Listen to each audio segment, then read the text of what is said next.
I had just buried my wife when her phone buzzed. One message appeared on the cracked screen. The Black Cookbook, Storage Unit 11. Do not let him see.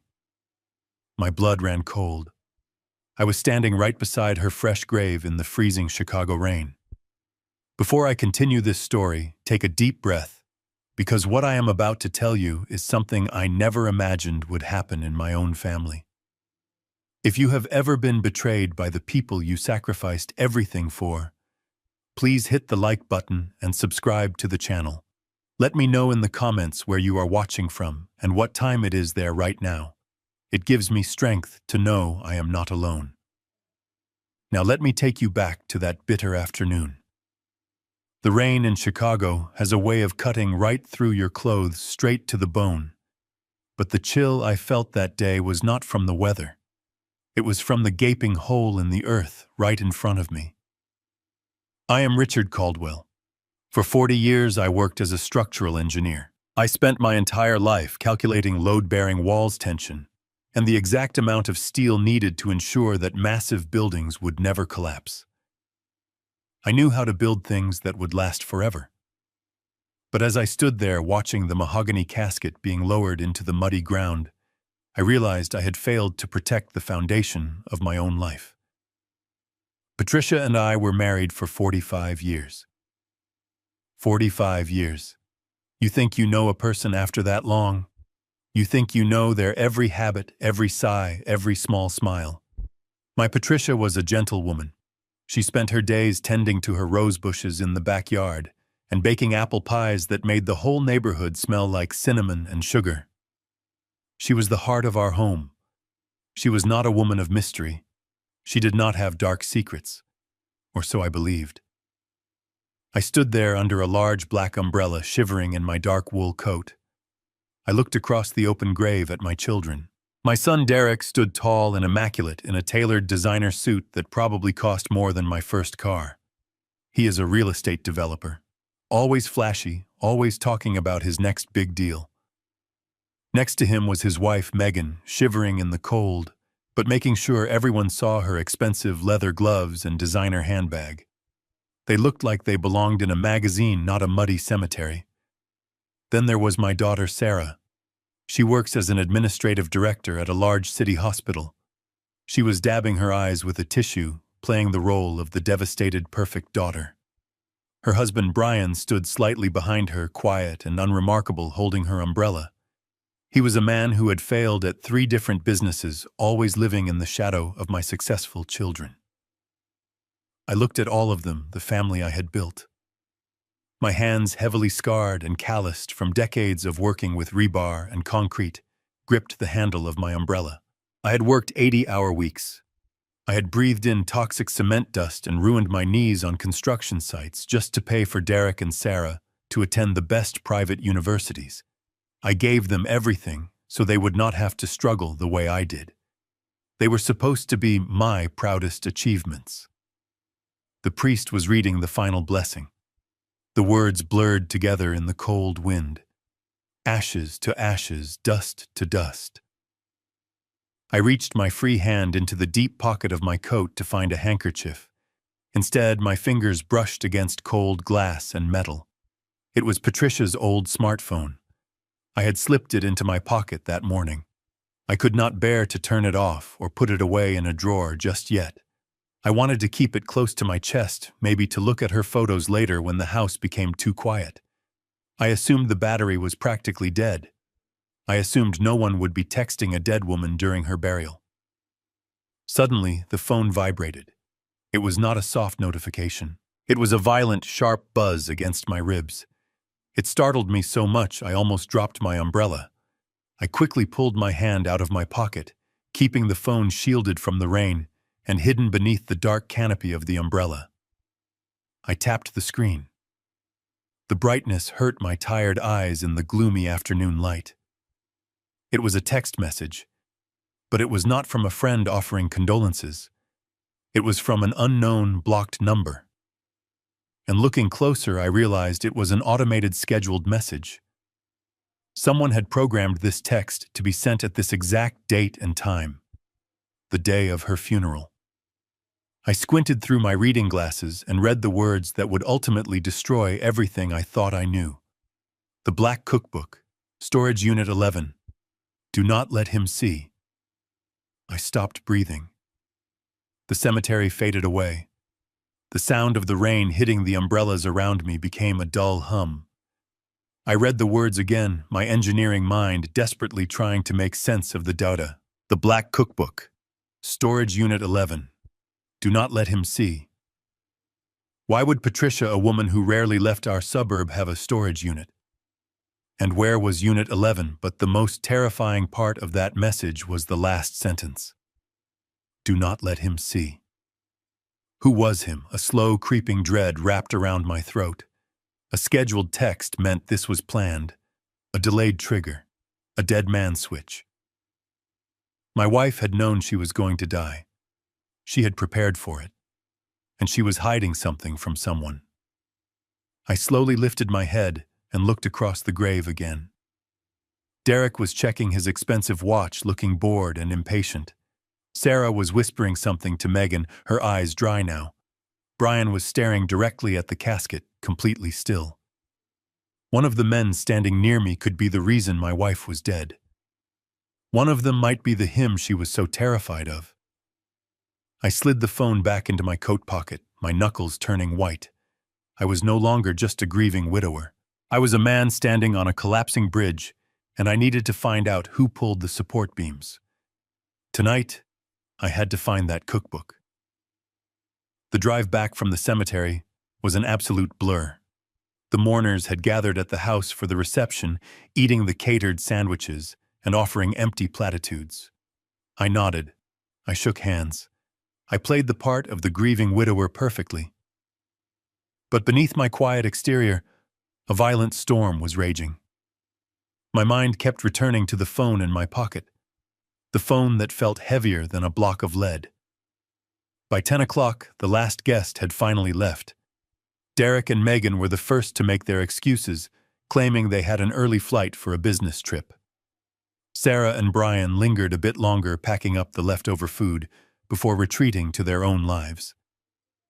The moment I heard the front door click shut behind them, the mask dropped. The silence of the empty house was deafening, but I had no time to mourn. I had a job to do. I walked straight into the kitchen, taking off my suit jacket and rolling up my sleeves. The text message had been specific. The Black Cookbook. Patricia loved to cook. We had an entire bookshelf in the corner of the kitchen dedicated to her culinary collection. Binders of handwritten recipes passed down from her grandmother, glossy hardcover books by celebrity chefs, and worn paperbacks she had picked up at garage sales over the years. I started there. I pulled every single book off the shelf, throwing them onto the hardwood floor. I flipped through the pages, shaking them, looking for a hidden note or a black cover. Nothing. I moved to the pantry. I tore through the cereal boxes, the canned goods, the bags of flour and sugar. I emptied the drawers, dumping silverware and spatulas onto the counters. The kitchen, usually immaculate, looked like a hurricane had ripped through it. Still nothing. The grandfather clock in the hallway chimed midnight. My heart was hammering against my ribs. Was it a code? Was I misunderstanding her message? I stood in the center of the wreckage, my chest heaving, trying to think like she did. I looked around the room, my eyes scanning every corner. Then my gaze landed on the chest freezer sitting in the corner of the attached garage just beyond the kitchen door. Patricia used it to store meats and bulk items. It was her pride and joy when she prepared for the holidays. I walked over my heavy boots echoing on the concrete floor. I lifted the heavy white lid of the deep freezer. A cloud of icy vapor rolled out, stinging my face. I started pulling things out. Frozen turkeys, vacuum-sealed steaks, bags of frozen vegetables. I threw them carelessly onto the floor. I dug deeper and deeper until my knuckles scraped against the frost-covered bottom. And there, wrapped tightly in 3 layers of thick plastic wrap, wedged beneath a massive block of frozen beef, was a rectangular shape. It did not look like meat. I pulled it out, my fingers numb from the cold, and carried it back to the kitchen island. I grabbed a paring knife and sliced through the layers of plastic wrap. As the plastic peeled away, the dark, worn cover of a book emerged. It was completely black with no title on the spine or the front. The Black Cookbook. I stared at it for a long moment. For 40 years, I was a structural engineer. I spent my days inspecting concrete pillars, steel beams, and the foundations of towering skyscrapers. My job was to find the hidden flaws, the microscopic stress fractures that could bring a 100-story building crashing down to the earth. I know what a cracked foundation looks like. I know the subtle signs of impending collapse. And standing in my kitchen at midnight looking at this frozen book, I realized the foundation of my entire family had been secretly crumbling right beneath my feet. My hands, heavily scarred from decades of tying rebar and pouring concrete, trembled as I reached out and opened the cover. The book was not filled with recipes for pot roast or apple pie. In fact, there were no pages to read at all. The center of the book had been meticulously hollowed out, creating a hidden square compartment inside the thick pages. Sitting inside that carved-out square was a single heavy brass key and a small piece of torn white paper. I picked up the paper. There was a handwritten address in Aurora, a suburb about 40 minutes west of Chicago. Underneath the address in Patricia's neat cursive handwriting was a single line: Unit 11. I did not hesitate. I did not stop to put the frozen food back or clean up the kitchen. I grabbed the brass key, slipped the piece of paper into my pocket, and grabbed my truck keys from the counter. I stepped out into the freezing night.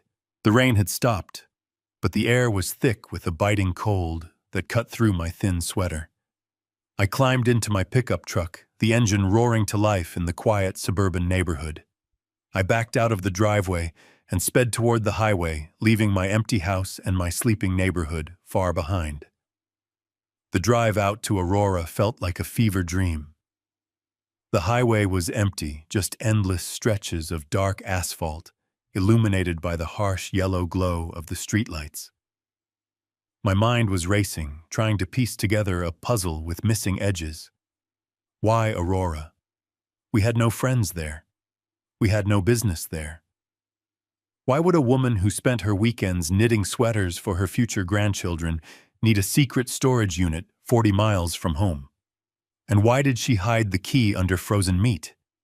It was the kind of paranoia you see in spy movies, not in the life of a 68-year-old housewife. The closer I got to the address, the tighter the knot in my stomach became. The feeling of impending doom was absolutely suffocating. I pulled off the highway and navigated a series of dimly lit industrial roads. The navigation system led me to an older, neglected commercial zone. Large warehouses surrounded by chain-link fences with barbed wire on top. I finally pulled up to the address. It was a sprawling, single-story self-storage facility. The sign out front was rusted, and the security gate was wide open, hanging crookedly on its hinges. It was exactly the kind of place you would rent if you wanted to remain completely unseen. The gravel crunched loudly under my tires as I drove slowly down the long rows of identical orange metal doors. I passed unit after unit, the numbers painted in fading black stencils. Unit 5, Unit 6, Unit 7. I reached the end of the row and turned the corner. There it was. Unit 11. I parked my truck directly in front of the door, leaving the headlights on to cut through the oppressive darkness. I killed the engine. The silence of the industrial park was eerie, broken only by the distant hum of the highway. I stepped out of the truck, the cold wind whipping around my legs. I walked up to the orange metal door and looked at the heavy steel padlock securing the latch. I reached into my pocket and pulled out the cold brass key. My heart was pounding so hard I could hear it in my ears. I slid the key into the lock. It turned with a satisfying, heavy click. I pulled the padlock off and tossed it onto the gravel. I grabbed the metal handle at the bottom of the door, planted my boots firmly on the ground, and heaved upward. The metal door rolled up its tracks with a loud screeching rattle that echoed off the surrounding brick buildings. I braced myself. I fully expected to see stacks of dusty cardboard boxes, maybe some old antique furniture Patricia had been hiding, or perhaps a collection of family heirlooms she did not want the kids to fight over. But as the door rolled all the way to the top, my truck headlights flooded the inside of the unit, and I froze completely. It was not filled with old furniture. It was not a storage space at all. The entire unit was humming with electricity, glowing with the blinking green and blue lights of a massive stacked computer server system. I stood frozen at the threshold of Unit 11. The glaring headlights of my truck illuminated a scene that made absolutely no sense. My gentle wife, the woman who struggled to set the clock on our kitchen microwave, had a secret room that looked like the nerve center of a financial firm. I stepped inside the metal frame. The air conditioning was blasting from a portable corner unit, working overtime to keep the stacked server racks from overheating.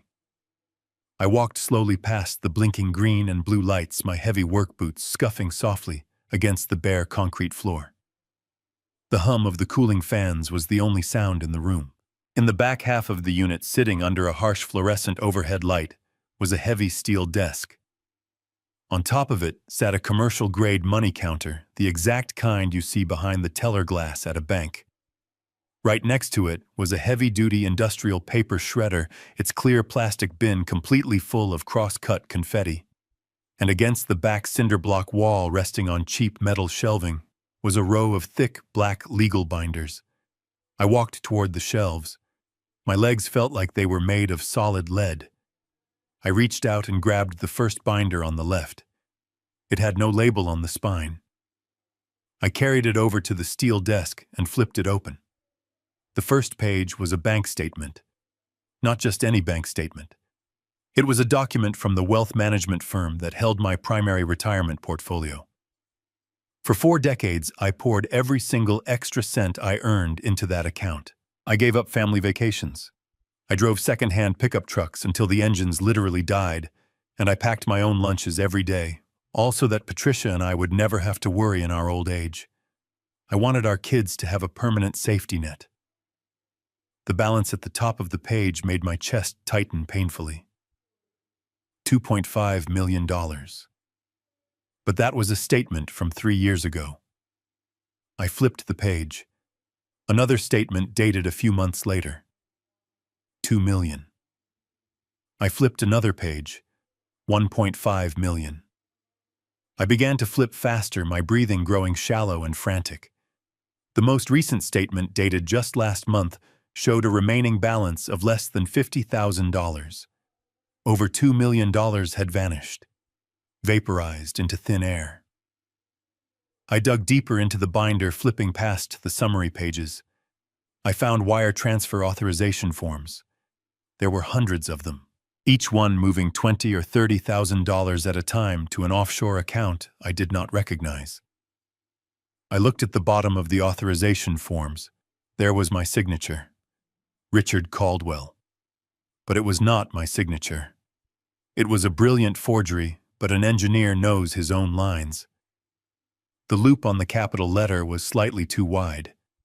The pressure of the pen stroke on the end was far too light. Someone had been bleeding my life savings dry, drop by drop, over the course of years. I grabbed the next binder from the shelf. My hands were shaking so violently that I dropped it onto the desk. The binder popped open on impact. The first document inside was a property deed. The deed to the house in Chicago. The house I built from the ground up with my own 2 hands. The house where Patricia and I raised Derek and Sarah. Attached to the deed was a massive stack of complex loan documents. A reverse mortgage, maxed out to the absolute limit. Whoever orchestrated this nightmare did not just empty my bank accounts, they leveraged the roof over my head. If the bank called in that loan tomorrow, I would be homeless, a 70-year-old man with nothing but the clothes on his back. I leaned heavily against the cold steel desk, gasping for air as the room spun. The betrayal felt like a physical blow, a sledgehammer striking my ribs. Patricia knew about this. That was what the servers were for. That was what the money counter was for. She was tracking the theft. She was building a case, and she had hidden it here away from the house, away from him. Do not let him see. The terrifying words from the text message burned brightly in my mind. Who had the access to my accounts? Who knew my signature well enough to practice it? Who had the financial background to set up offshore shell companies? My son Derek, the brilliant real estate developer. Or perhaps Sarah, the meticulous hospital administrator with a mind for paperwork. Suddenly, the sharp crunch of tires on gravel broke the silence. I froze completely. The sound was coming from outside the storage facility. An engine rumbled low and aggressive, slowly turning down the long aisle of orange metal doors. They were coming this way. I reached over and violently pulled the chain on the overhead light, plunging the unit into darkness. The only illumination was the eerie, pulsating glow of the computer servers and the headlights of my truck parked outside. I realized my mistake instantly. My truck was sitting right there, a massive beacon announcing my presence. I pressed my back against the cold, cinder block wall, sliding down into the narrow shadow between the server rack and the desk. My heart was beating so loud, I was terrified the sound would give me away. The rumble of the engine grew louder. A pair of bright headlights swept across the open doorway of Unit 11, casting long, distorted shadows across the concrete floor. I held my breath. I waited for the car to stop. I waited for the sound of heavy footsteps on the gravel. I reached into my coat pocket, my fingers wrapping tightly around the small pocket knife I always carried. I am an old man, but I will not go down without a bloody fight. The vehicle crawled slowly past the opening. Through the narrow sliver of light, I caught a brief glimpse of a dark sport utility vehicle. It did not stop. It continued down the gravel path, the sound of the heavy engine slowly fading into the distance as it turned the corner and exited the facility. I let out a ragged breath, my entire body trembling with a mixture of raw adrenaline and burning rage. They did not see me. Not this time. But the message was undeniably clear. I was standing in the middle of a brutal war zone, and I did not even know who the enemy was yet. I turned the overhead light back on. I grabbed the legal binders, shoving them into a heavy canvas duffel bag I found in the corner. I was not leaving this evidence here. I walked out to my truck, tossed the bag onto the passenger seat, and slammed the door. As I drove away, the grief that had consumed me was completely gone. Tomorrow morning, I am going to look my children directly in the eyes. I need to see which one of them flinches first. The sun came up over Chicago, casting long, pale shadows across my empty living room. I had not slept a single wink.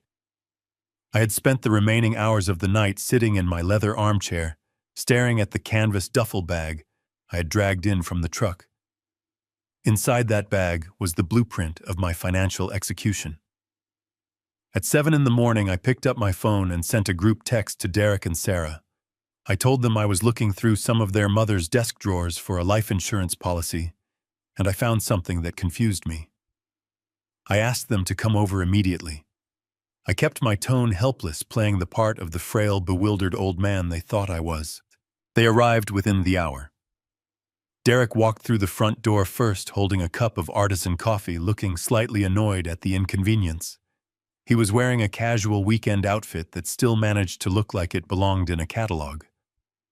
Sarah followed closely behind, still wearing her hospital scrubs from what I assumed was a morning shift, though her makeup was absolutely flawless. They found me sitting at the kitchen island. I had poured myself a mug of black coffee, letting it go cold. I made sure my shoulders were hunched.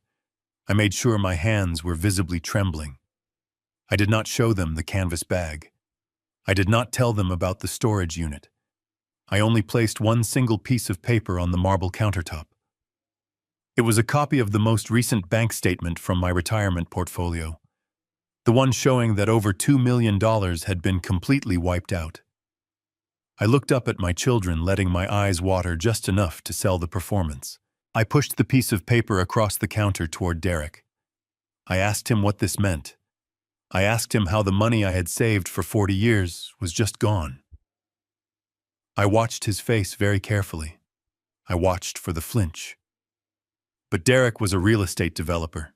He negotiated multi-million-dollar contracts for a living. His face was a mask of perfect practiced shock. He picked up the paper, his eyes scanning the numbers, and then he looked at Sarah. They exchanged a heavy, loaded glance. It was a silent conversation between two conspirators who had prepared for this exact moment. Derek slowly placed the paper back onto the counter. He took a deep, shuddering breath. He reached across the marble island and placed his manicured hand over my rough, calloused one. And then my son began to cry. It was not a subtle display. Real tears welled up in his eyes and spilled down his cheeks. His voice cracked with perfectly calibrated emotion. He looked at me with an expression of profound, agonizing pity. "Dad," he whispered, his voice shaking. "We did not want you to find out like this. We were trying to fix it before you ever had to know." I asked him what he was talking about, keeping my voice small and fragile. Sarah stepped forward, wrapping her arm around Derek's shoulder. She looked at me with sad, sympathetic eyes. She told me that 2 years ago they had discovered a terrible secret. She claimed that their mother, my sweet Patricia, had developed a severe online gambling addiction. Derek took over the story, wiping his eyes. He said Patricia had started playing high-stakes poker on offshore websites late at night. He said she lost control, chasing her losses, until she had completely drained my retirement accounts. He claimed she came to him crying, terrified that I would divorce her if I ever found out the truth. He squeezed my hand tighter, looking me dead in the eye. He said he and Sarah had been secretly taking out loans to cover her massive debts. He told me the reverse mortgage on the house was Patricia's desperate attempt to pay off the illegal gambling syndicates she owed. He painted a picture of a woman spiraling out of control, driven mad by addiction. He said they lied to me to protect her image, to ensure that I would always remember her as the wonderful wife she was, rather than the woman who destroyed our family's financial future. As I listened to him speak, a cold chill ran down my spine. Not because I believed him, but because of how incredibly perfect the lie was. My engineering mind instantly analyzed the structure of their story, and I realized it was a masterpiece of manipulation. 2 years ago, Patricia had indeed gone through a very dark period. She suffered from severe insomnia. She would pace the house at all hours of the night. She was depressed, distant, and she spent hours alone in the home office staring at the computer screen. I had thought she was just going through a difficult hormonal transition or seasonal depression. The lie fit those symptoms flawlessly. Anyone looking at her behavior from the outside would easily believe she was hiding a dark, consuming addiction. They had weaponized her mental health struggles against her memory. They had taken her pain and used it as the foundation for their alibi. I looked at Derek's tear-stained face. I looked at Sarah's comforting, gentle posture. They were standing in my kitchen, drinking my coffee, calmly assassinating the character of the mother they had just buried yesterday. They thought I was a senile, trusting fool. They thought the context of Patricia's past depression would blind me to the truth. And for a fleeting second, the lie was so plausible, so well constructed, that a weaker man would have believed it and thanked them for their sacrifice. I pulled my hand out from under Derek's grasp. I reached up and wiped a fake tear from my own eye. I nodded slowly, letting out a heavy, defeated sigh. I told them I was overwhelmed. I told them I needed to lie down and process this heartbreaking revelation. I thanked them for carrying such a heavy burden to protect me. They hugged me, completely convinced they had won. But as they walked out the front door, I knew the war had just begun. I walked them to the front entryway, my shoulders deliberately slumped to sell the performance. I reached out and pulled Derek into a tight embrace. I told him how proud I was of him for stepping up, for protecting his mother's dignity during this incredibly painful time. Sarah wrapped her arms around my waist, resting her head against my chest, just like she used to when she was a little girl afraid of the dark. I kissed the top of her head. In that exact moment, despite everything I had seen in that cold storage unit, A strange, overwhelming wave of relief washed over me. The human mind is a fragile thing when it is drowning in grief. It looks for any floating piece of debris to cling to. As I held my children, a part of my broken heart desperately wanted to believe their perfectly crafted lie. I wanted to believe that Patricia was just a flawed woman who made terrible mistakes in the dark hours of her depression. I wanted to believe that the $2 million and the forged signatures were just desperate, panicking attempts to pay off ruthless creditors. It was a painful, ugly truth, but it was so much easier to swallow than the terrifying alternative. If they were telling the truth, then my children were heroes. They were trying to save our family from financial ruin. They were carrying the weight of their mother's sins so I would not have to suffer the embarrassment. I closed my eyes and let myself sink into that comforting illusion, ready to accept this tragedy and move forward. They finally pulled away, offering me gentle, reassuring smiles that seemed so incredibly genuine. Derek told me to get some rest, promising he would handle all the necessary paperwork with the bank so I would not have to stress about it. Sarah squeezed my hand one last time before they stepped out onto the front porch. I closed the heavy oak door behind them, the click of the lock echoing loudly in the silent house. I stood there in the foyer for a long time, listening to the muffled sound of their footsteps descending the brick stairs. The exhaustion was pulling heavily at my bones, urging me to go upstairs, crawl into my empty bed, and just sleep for days. My mind was incredibly heavy with the immense burden of my wife's supposed secret life. I felt a profound sense of sadness, but also a deep appreciation for the two wonderful children I had raised to be so responsible. But a nagging, restless energy kept me rooted firmly to the floor. I walked slowly into the living room and approached the large bay window that overlooked the manicured front yard. I reached out and parted the heavy wooden blinds just a fraction of an inch, peering out into the bright morning sunlight. I just wanted to watch them leave. I wanted to see my children walking side by side, united in their effort to protect our family legacy. I watched them stroll down the long concrete driveway, chatting quietly together, the tension completely gone from their posture.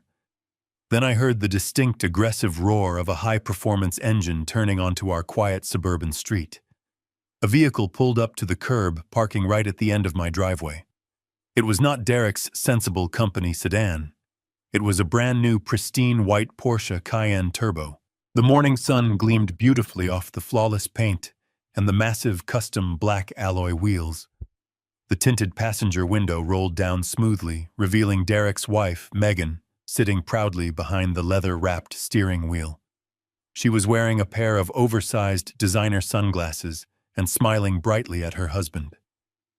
Derek opened the passenger door, sliding comfortably into the luxurious cabin, while Sarah climbed into the spacious back seat.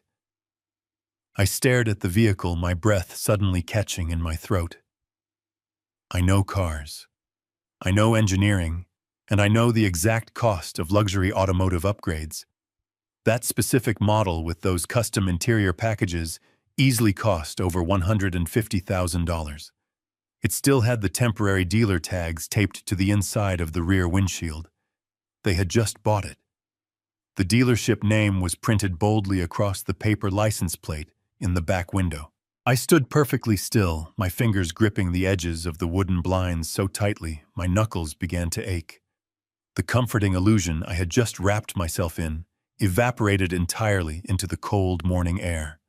My analytical engineer brain clicked into high gear, processing the raw data right in front of my eyes. The mathematics of their story simply did not add up. You do not buy a $150,000 luxury supercar when you are supposedly drowning in your deceased mother's secret online gambling debt. You do not finance a brand new luxury Porsche when you are desperately taking out secret loans to save your childhood family home from imminent foreclosure. People who are financially ruined do not act like lottery winners on a shopping spree. The lie crumbled, entirely collapsing under the heavy weight of its own arrogant greed. They were not paying off Patricia's debts at all. They were spending my hard-earned life savings. They were celebrating my absolute destruction. I watched the sleek white sport utility vehicle accelerate rapidly down the street, disappearing quickly around the corner, and the very last shred of my paternal denial vanished with it. My children were not protecting me. They were acting like parasites, feeding on a dying host. And whatever Patricia had been secretly investigating, before she died, it clearly had absolutely nothing to do with gambling. I let the wooden blinds snap shut, turning my back to the bright window. It was time to stop weeping, wipe my eyes, and start digging for the real truth. I walked away from the living room window, my boots heavy on the hardwood floor, and headed straight for the basement door. The air down there was damp and smelled faintly of old cardboard and copper pipes. Tucked away in the far corner behind my heavy workbench and a stack of plastic storage bins sat the central hub of our home security system. 3 years ago, a massive lightning strike hit the transformer at the end of our street. It blew out half the electronics in the neighborhood, including the interface of my security panel upstairs. Derek had come over the next day to help me assess the damage. He took one look at the fried keypad and confidently declared the entire system completely dead. I never bothered to correct him. I am a structural engineer. I build in redundancies. The keypad was dead, but the heavy-duty recording server wired into an independent backup battery deep in the basement was perfectly fine. I just never told anyone because I thought I would never need it. We lived in a quiet, safe suburb. I kept the cameras running out of pure habit, recording over the hard drive every 90 days. I pulled the rolling chair out from under my workbench and sat down in front of the dusty monitor. I pressed the power button on the tower. The machine hummed to life, a low, steady vibration that felt like a heartbeat in the silent basement. I typed in my password and brought up the main directory. The interface was clunky and outdated, but the data was safely there. I did the math in my head. Derek and Sarah claimed Patricia started gambling heavily 2 years ago, but the massive drain on the retirement accounts really accelerated about 3 months ago. That was when Patricia became truly distant, locking herself in the house, refusing to go to her gardening club and pacing the floors at night. I selected the camera feed for the kitchen and dialed the calendar back exactly 3 months to a Tuesday night. I sat there in the dim light of the basement, my eyes locked on the screen, scrolling through hours of fast-forwarded footage. Days passed in seconds. I watched Patricia making coffee. I watched myself reading the newspaper. Then I slowed the playback down to normal speed when the timestamp hit late evening. It was a Thursday night, 11:30. I was out of town at a consulting conference in Denver. The kitchen was dark, illuminated only by the small light above the stove. Patricia walked into the frame.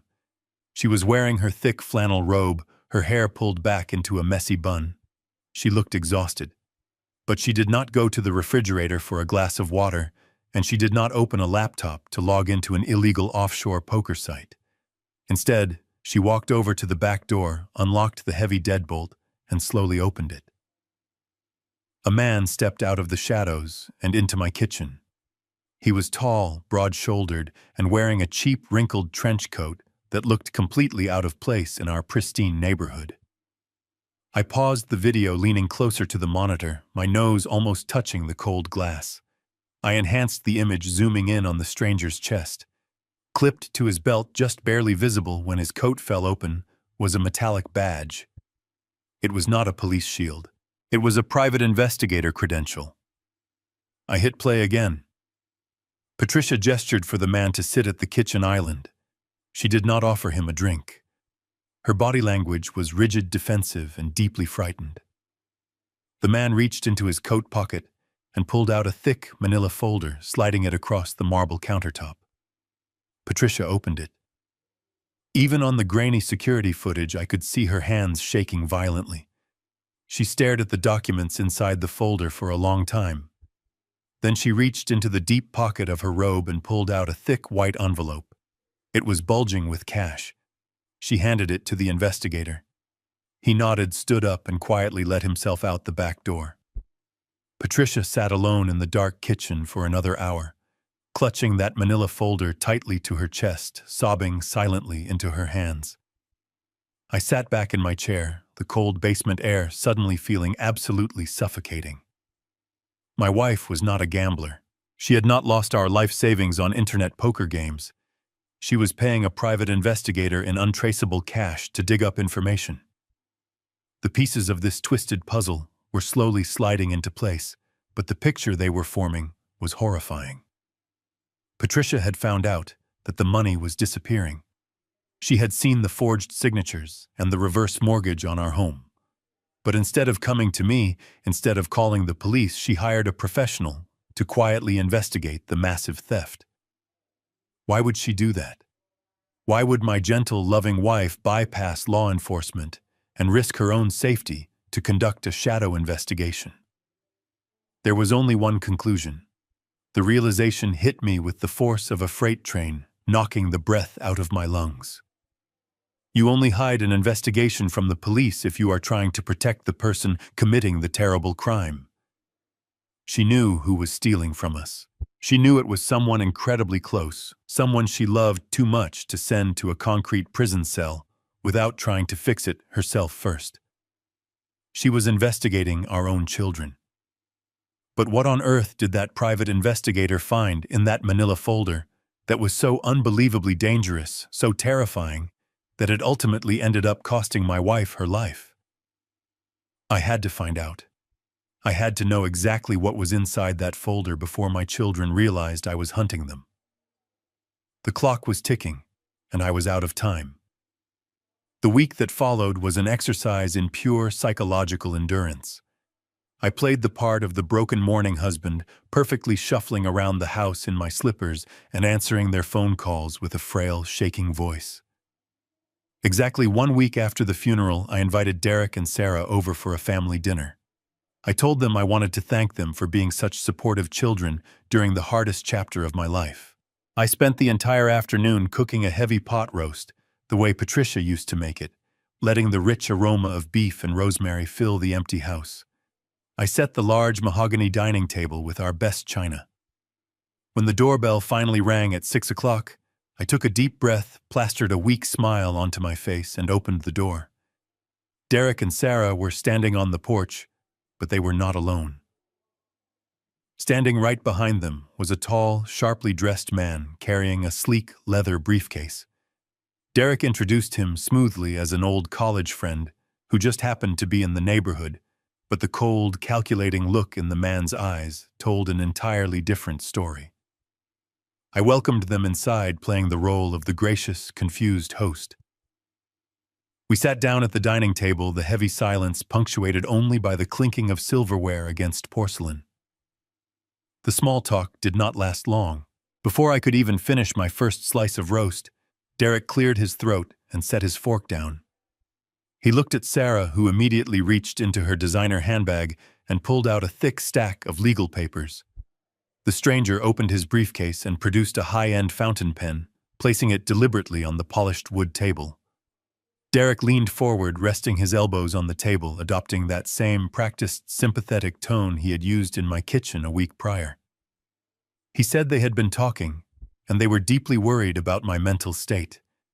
He told me that losing Patricia had taken a visible toll on my cognitive abilities. Sarah chimed in gently, placing a hand over mine. She said I was looking frail, that I was forgetting things, and that the stress of managing the house and the finances was too much for a grieving widower to handle. She slid the stack of papers across the table toward me. It was a comprehensive, ironclad power of attorney agreement. It was designed to hand over absolute legal control of my entire life, my remaining assets, and my home directly to my son and daughter. The stranger spoke, introducing himself as a wealth management attorney, offering to walk me through the signatures to make the transition as painless as possible. I sat perfectly still in my chair, staring down at the thick black ink on the legal documents. I looked up slowly, shifting my gaze from the cold lawyer to my daughter, and finally to my son. I looked deeply into their eyes, searching for any lingering trace of the innocent children I had raised. There was absolutely nothing there but pure, unadulterated greed. They were looking at me not as a father, but as an obstacle to be managed, a decaying asset to be liquidated. My chest tightened with a profound, suffocating sorrow. I thought about the thousands of hours I had spent on freezing construction sites, breathing in toxic cement dust until my lungs burned. I remembered working grueling 80-hour weeks, missing holidays and birthdays, all to pay the exorbitant tuition fees for their Ivy League educations. I had broken my own body to ensure they would never have to experience the bitter taste of poverty. I built a fortress of financial security around them, and now they were using the very education I paid for to legally strip me of my dignity and my home. They were using my manufactured grief as a weapon to declare me incompetent. They wanted me out of the way so they could finish draining whatever was left of my life savings to pay off their own twisted debts. I knew I had to play along. I knew that if I refused to sign, if I showed them the anger boiling beneath my skin, they would realize I was onto them. They would panic, and they would hide the rest of their tracks. I needed to maintain the illusion of absolute surrender. I let out a long, shaky sigh, allowing my shoulders to sag forward in defeat. I looked at Derek with watery, trusting eyes and told him that he was probably right. I told him I was just so tired and that I trusted them to do what was best for the family. A sickening smile of victory briefly flashed across Derek's face before he quickly hid it behind a mask of solemn duty. Sarah visibly relaxed, letting out a breath she had been holding. The lawyer picked up the heavy fountain pen and extended it across the table toward my right hand. I reached out slowly, my fingers trembling on command, acting like a man submitting to his final fate. I asked them to point to exactly where I needed to sign. But just as my fingers brushed against the cool metal barrel of the pen, I felt a sharp vibration against my thigh. My phone, tucked safely in the pocket of my slacks beneath the table, buzzed aggressively. It was not a phone call. It was a single, distinct vibration. A text message. I paused, keeping my hand hovering over the legal document. I politely excused myself, murmuring that I needed to check my blood sugar alarm.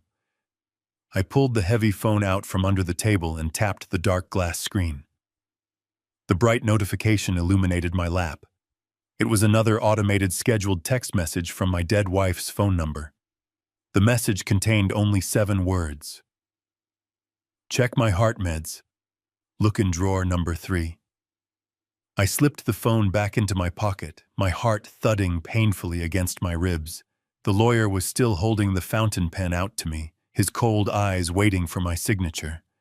Derek and Sarah were watching my face with an unsettling intensity. I forced my hand to tremble a little more violently, pulling it back from the pen. I let out a ragged breath and mumbled an apology. I told them my stomach was suddenly acting up, perhaps from the stress of the evening, and I just needed a quick moment in the bathroom before I could focus on such important legal documents. Derek nodded graciously, waving a hand and telling me to take all the time I needed. I pushed my chair back from the heavy mahogany table.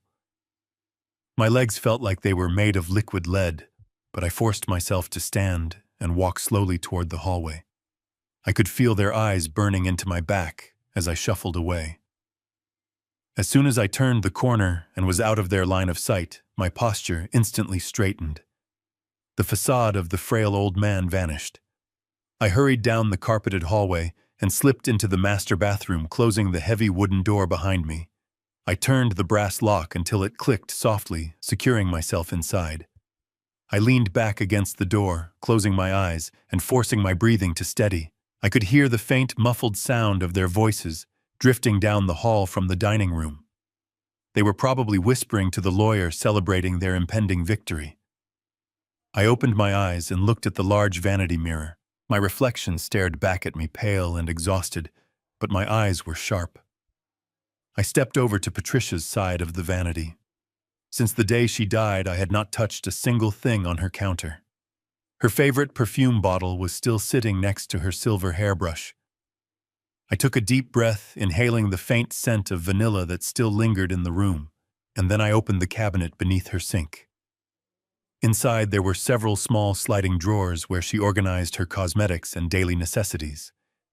The text message had been incredibly specific. Drawer number 3. I counted down from the top. 1, 2, 3. I pulled the small plastic drawer open. It was not filled with makeup or skincare products. Sitting alone in the center of the tray was a single translucent amber prescription bottle with a white child-proof cap. I reached out and picked it up. My calloused fingers traced the familiar paper label. It was her standard beta blocker, a medication she had been taking for the better part of a decade to manage her mild hypertension and keep her resting heart rate under control. The instructions printed on the label were clear. Take 1 tablet daily. I remembered the night she died. She had been restless, pacing the house, clutching her chest, before collapsing onto the living room rug. The paramedics had called it a massive, sudden myocardial infarction, a catastrophic heart attack. They said her heart had just given out under the strain of her age and stress. I had accepted their medical conclusion because it made perfect sense at the time. I gripped the white plastic cap pressed down firmly and twisted it until it popped open. I tilted the bottle and poured a few of the small tablets into the palm of my hand. I held them up to the bright vanity lights, squinting as my engineering mind analyzed their physical properties. Something was wrong. For years, I had watched Patricia take her medication every single morning with her coffee. Her beta blockers were perfectly round, chalky white pills with a distinct score mark down the center. But the pills sitting in my hand right now were subtly different. They were white, yes, but they had a very faint, almost imperceptible pale blue tint to them, and their shape was slightly more oval. A normal person, a grieving husband, would never have noticed the difference. But I was a man who had spent 40 years inspecting microscopic stress fractures in load-bearing steel. My entire career was built on noticing the tiny invisible anomalies that others missed. I reached into my pocket and pulled out my smartphone. A few years ago, my doctor had me download a medical application designed to identify loose pills and manage prescriptions just in case I ever mixed up my own daily vitamins. I opened the application, my thumb hovering over the search bar. I looked closely at the tiny alphanumeric code stamped into the surface of the pale blue oval pill in my hand. I carefully typed the letters and numbers into the search field and pressed enter. A loading circle spun on the bright screen for 2 agonizing seconds. Then the database results populated. I stared at the screen, the blood draining completely from my face. The medication in my hand was not a beta blocker. It was not designed to lower blood pressure or protect a fragile heart. The application identified the pill as a maximum-strength, pure amphetamine salt. It was a severe, high-dose stimulant, typically prescribed for profound neurological disorders and known to drastically accelerate the human heart rate. The medical reality of what I was looking at slammed into my chest like a physical weight. If a 68-year-old woman with a documented history of hypertension and a weakened cardiovascular system ingested this stimulant, it would send her heart into immediate catastrophic overdrive. It would trigger a massive fatal cardiac arrest within an hour, and it would look exactly like a natural tragedy to any paramedic rushing into the chaotic scene. The pill bottle had been deliberately swapped. My wife did not die of natural causes. She was brutally and systematically murdered. And the murderers are sitting in my dining room now eating my food. I flushed the toilet to sell the lie, dropped the small amber bottle of amphetamines into my trouser pocket, and splashed cold water on my face. I gripped the edges of the porcelain sink, staring at my reflection. The frail, weeping old man was gone. I dried my face with a clean towel, unlocked the bathroom door, and walked back down the hallway. When I entered the dining room, Derek and Sarah were quietly whispering with the lawyer. They immediately stopped when they saw me. I hunched my shoulders, pressing a hand to my stomach, and told them I was sorry, but I was ill. I said I needed to lie down and asked if we could finish the paperwork tomorrow. The lawyer looked irritated, but Derek quickly agreed. He told me to rest, leaving the stack of documents on the mahogany table so I could review them in the morning. I walked them to the door, offering apologies. As soon as the deadbolt slid into place behind them, I stood up straight.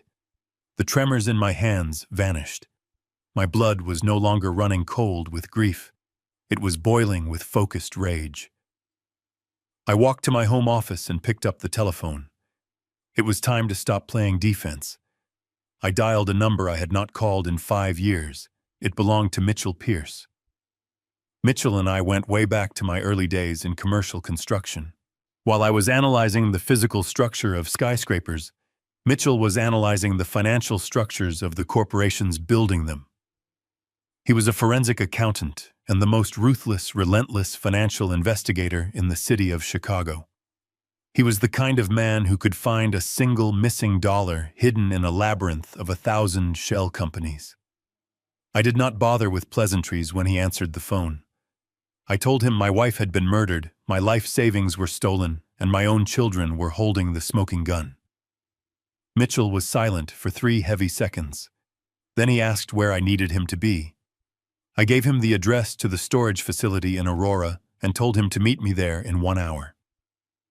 I grabbed the canvas duffel bag filled with Patricia's legal binders, locked my house securely, and drove back out into the dark night. When I pulled up to Unit 11, Mitchell was already waiting in his black sedan. He stepped out into the chill air, a tall, imposing figure carrying 2 heavy metal briefcases of his own equipment. We rolled up the orange metal door and stepped into the glowing, humming nerve center my wife had built.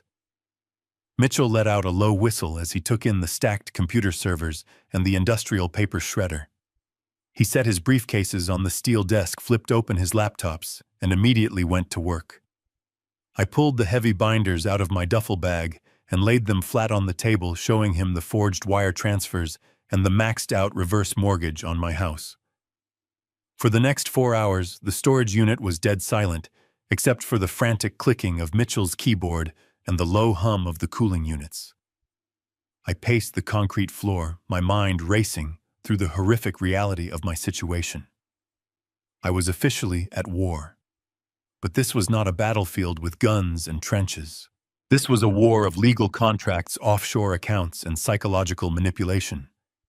My enemies were the people whose diapers I had changed the children I had taught to ride bicycles. They had the advantage of youth, the element of surprise, and an absolute lack of moral conscience. But I had something they severely underestimated. I had patience, I had 40 years of structural problem-solving experience, and I now had Mitchell Pierce. Mitchell began tracing the digital footprint of the stolen money. He bypassed the surface-level banking information and dug directly into the routing numbers Patricia had painstakingly collected. He explained that whoever set this up was incredibly sophisticated, bouncing the funds through multiple anonymous accounts in the Cayman Islands and Cyprus to wash the trail clean. But Patricia had managed to capture the final destination of the massive wire transfers before she was killed. Mitchell tapped his fingers against the desk, his eyes darting across the scrolling lines of code and financial records illuminating his screen. He was following the breadcrumbs my brave wife had left behind. Suddenly, Mitchell stopped typing. He leaned closer to his monitor, his brow furrowed in deep concentration. He opened a new window, typing furiously to access a restricted state business registry. The bright blue light from the screen reflected in his eyes as he read the results. He slowly took off his reading glasses and let out a heavy, troubled breath. He turned his chair around to face me, his expression darker and more serious than I had ever seen it. I asked him what he found. I asked him if he had located the $2 million Derek and Sarah had stolen from my retirement portfolio. Mitchell shook his head slowly. He told me the money was gone. But that was not the worst part.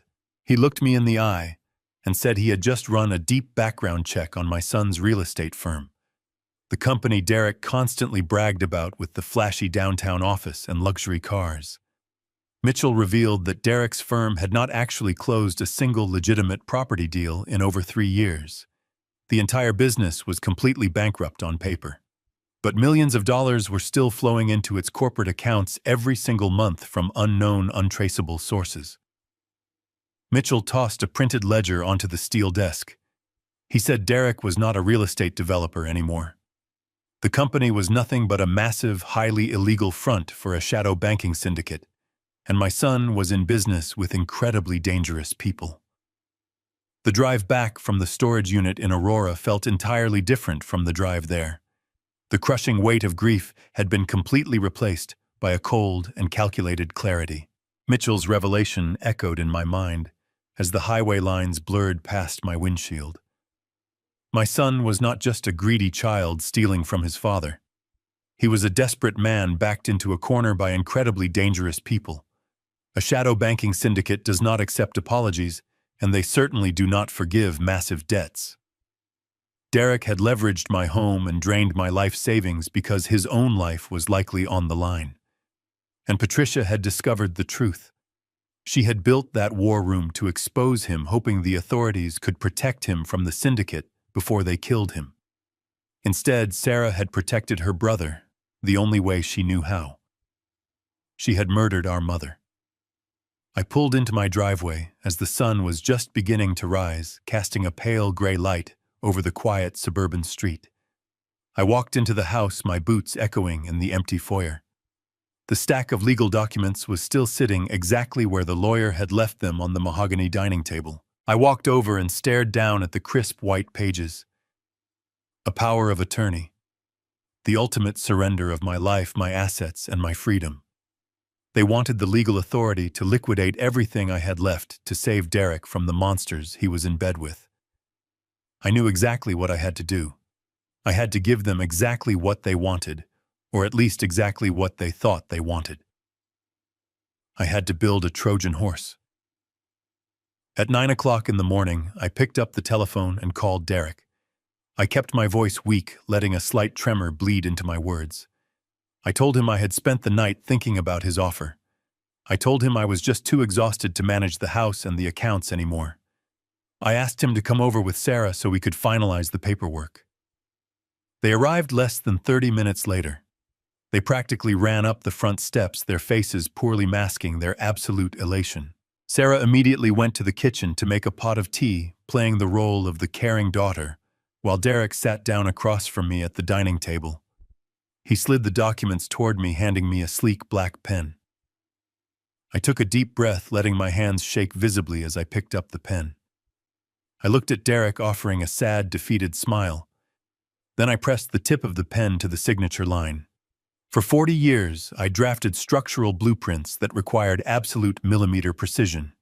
I know exactly how to draw a line, and I know exactly how to alter one. I began to write my name, but I completely changed the angle of my customary loops. I applied heavy pressure where I normally used a light touch. And most importantly, I inserted a middle initial, Richard Thomas Caldwell. But my middle name is Edward. I have never used a letter T in any legal document in my entire life. In the state of Illinois, a contested power of attorney with a mismatched middle initial and a visibly altered stroke pattern is entirely legally void. It is a completely worthless piece of paper. I slid the signed documents back across the table. Derek snatched them up almost immediately. His eyes scanned the ink, but he only saw what he desperately wanted to see. He saw his ultimate salvation. He saw access to the remaining equity in my home. He smiled, reaching across the table to squeeze my shoulder. He told me I made the right choice and that he would take care of absolutely everything from now on. I looked down at my hands resting quietly on the table. I told them that since everything was finally settled, I needed some time completely to myself. I explained that a friend from my old engineering firm had offered me the use of his private hunting cabin in the deep woods of Montana. I told them it was completely off the grid. No internet access. No telephone lines. Absolutely zero cellular service. I said I was going to pack a bag and drive out there for the next 2 weeks to fish, walk in the woods, and try to heal from the sudden loss of their mother. I asked them not to worry if they could not reach me. Sarah walked into the dining room carrying 2 mugs of hot tea. She set them down and hugged me tightly from behind. She said it sounded like a wonderful healing idea. She told me to take all the time I needed and promised they would keep a close eye on the house while I was gone. Of course they would. A 2-week absence with zero communication was a dream come true for them. It gave them 14 uninterrupted days to raid my remaining accounts, finalize the liquidation of the estate, and clean up any lingering evidence of their crimes. An hour later, I packed a heavy canvas duffel bag with enough clothes and provisions to last me several weeks. I carried it out to my truck, tossed it into the passenger seat, and locked the front door of my house. Derek and Sarah stood on the front lawn waving goodbye like perfect, loving children, sending their elderly father off on a relaxing vacation. I started the engine, offered one final wave, and drove down the street. But I did not drive toward the interstate. I did not head for the airport or the long highway leading to Montana. I drove exactly 3 blocks away, turned down a narrow alleyway, and parked my truck behind a decaying commercial strip mall. I grabbed my duffel bag and walked quietly back through the neighborhood, staying entirely out of sight. I approached a shabby 2-story apartment building located directly across the street from my own property. Earlier that morning, while they were eagerly rushing over to get my forged signature, I had called the landlord of this building and paid 2 months of rent in untraceable cash for a vacant unit on the 2nd floor. I unlocked the wooden door of the apartment and stepped inside. The room smelled of old cigarettes and damp carpet. I walked straight to the front window and carefully parted the dusty, yellowed blinds. From this vantage point, I had an unobstructed, perfect view of my front door, my driveway, and my living room windows. I set my bag on the floor and pulled a pair of high-powered binoculars from my coat. I was not going to Montana to heal. I was staying right here in the shadows to watch the vultures descend on my home. I lowered the heavy binoculars and walked over to the cheap folding table I had set up in the center of the dark living room. I unzipped my canvas duffel bag and carefully pulled out a high-capacity laptop and a portable wireless router. My children thought I was a helpless old man who could barely operate a remote, but they fundamentally misunderstood the nature of my profession. A structural engineer does not just look at the painted surface of a building. We understand the complex skeleton beneath the drywall. We know exactly how the electrical veins and plumbing arteries flow through the hidden spaces of a structure. Over the past 3 nights, while Derek and Sarah thought I was weeping myself to sleep in my empty bed, I had been systematically dissecting my own house. I had purchased a dozen high-definition micro cameras from a specialized security supplier, the kind that are practically invisible to the naked eye. But I did not rely on the cheap lithium batteries they came packaged with. Batteries eventually die, and I needed an uninterrupted permanent video feed that would never fail me. I waited until the early hours of the morning, when the neighborhood was dead quiet, to do my secret work. I unscrewed the smoke detectors in the hallways, the living room, the basement, and the master bedroom. I bored tiny millimeter-wide holes into the white plastic casings to perfectly conceal the microscopic camera lenses. Then, drawing on 4 decades of hands-on experience working with commercial electrical grids, I meticulously spliced the tiny power wires of the cameras directly into the main electrical lines of the house. I bypassed the standard circuit breakers entirely. Even if Derek tried to flip the main switches in the basement to work in the dark, the cameras were wired to draw residual power directly from the heavy-duty backup generator outside. I hid another high-resolution lens perfectly inside the ornate wooden frame of the large family portrait hanging directly above the fireplace mantel. The bitter irony was certainly not lost on me. I was hiding the ultimate tool of their destruction right behind a smiling framed photograph of the very family they had so violently destroyed.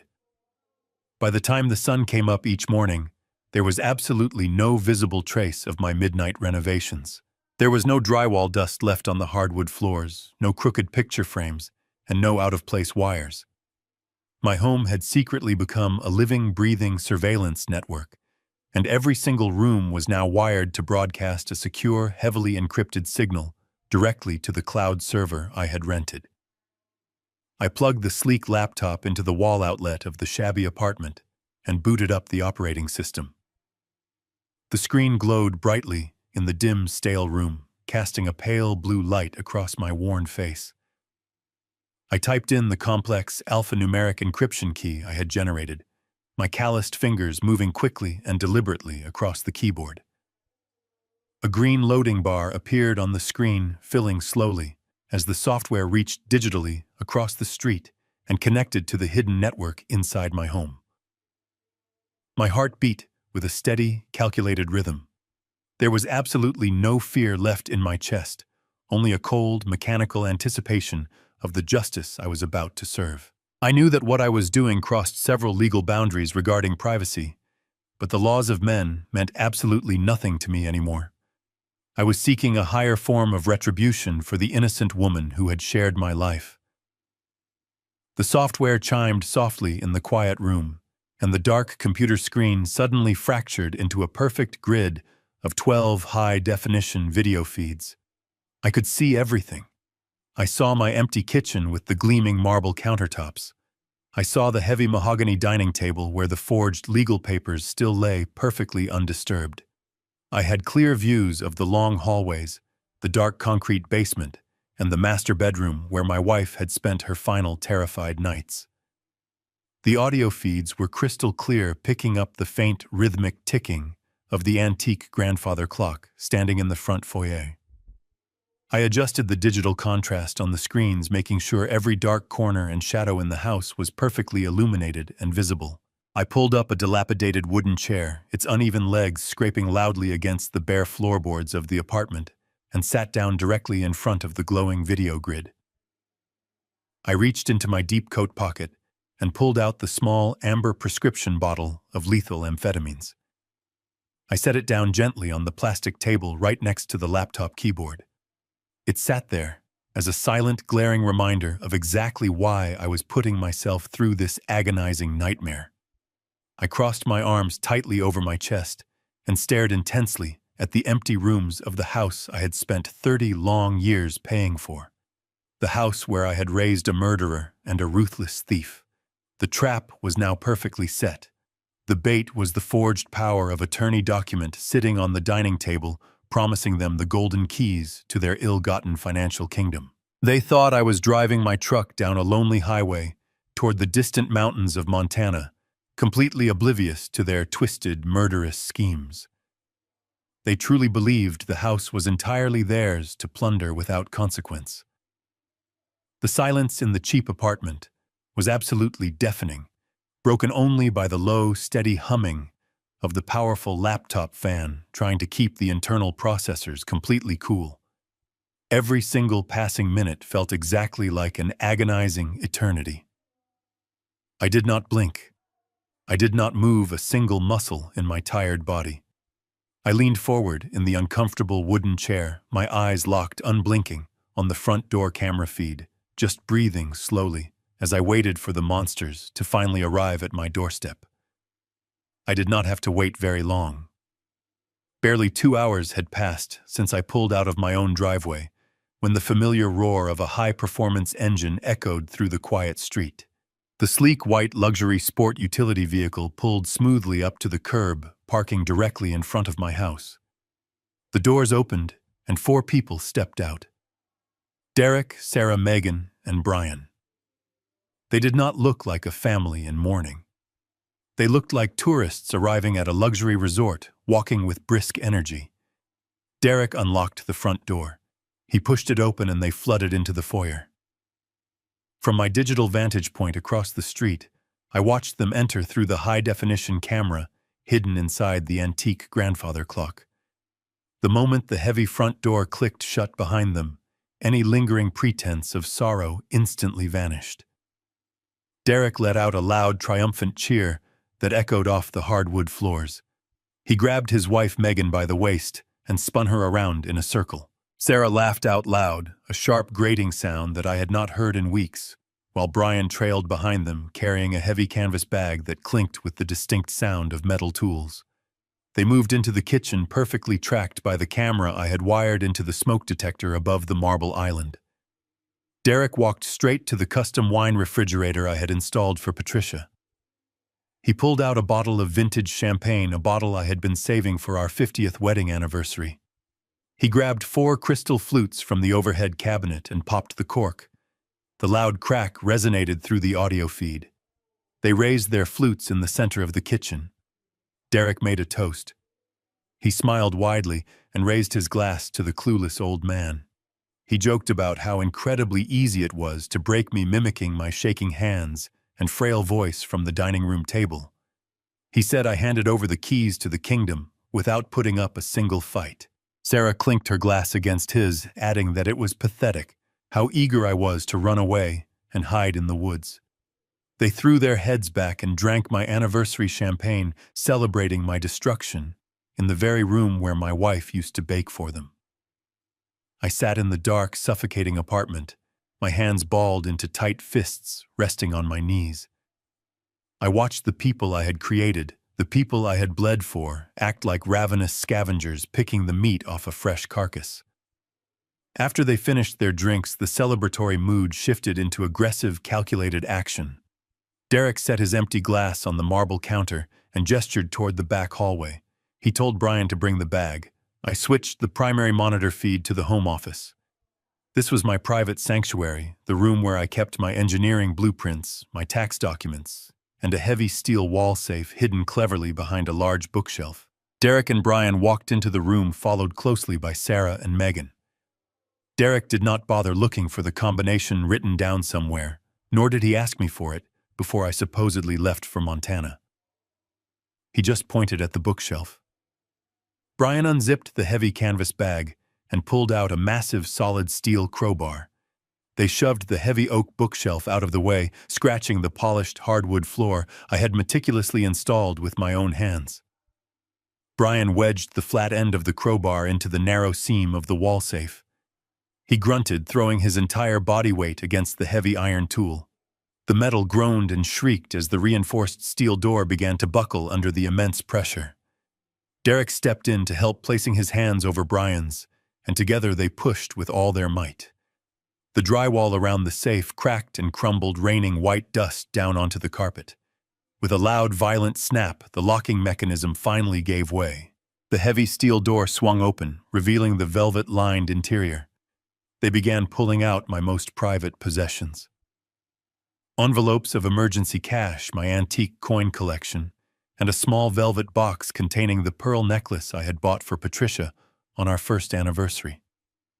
Megan eagerly grabbed the necklace, holding it up to the light and admiring the pearls against her skin before slipping it casually into her designer purse. They were not just taking my financial assets.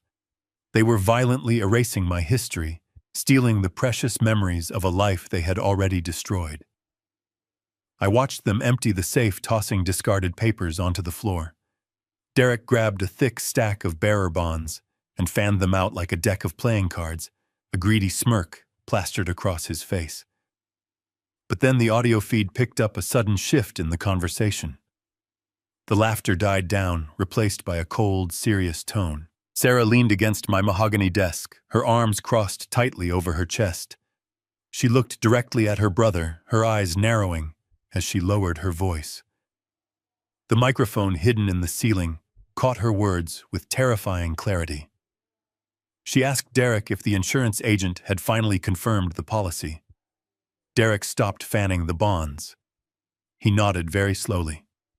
He confirmed that the $5 million life insurance policy had been fully approved and activated the day before. The room went silent.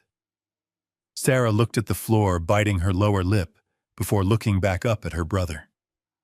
She asked how they were going to handle the gas line without making it look suspicious. My blood turned to ice. The champagne, the broken safe, the stolen jewelry, all of it was just the terrifying beginning of their ultimate plan. They were not waiting for me to die of natural causes in a nursing home.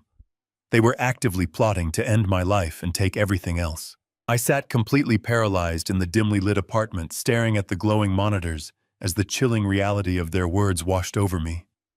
A gas line. They were planning to tamper with the natural gas pipes in my basement, turning the home I built into a massive, highly combustible bomb. If I had actually gone to Montana, or if I had stayed in my own bed tonight, I would have been completely obliterated. I watched Sarah point toward the basement door, discussing the layout of the ventilation shafts with her brother, like they were casually planning a kitchen remodel. Megan was still admiring my dead wife's pearls, entirely indifferent to the murder being orchestrated right in front of her.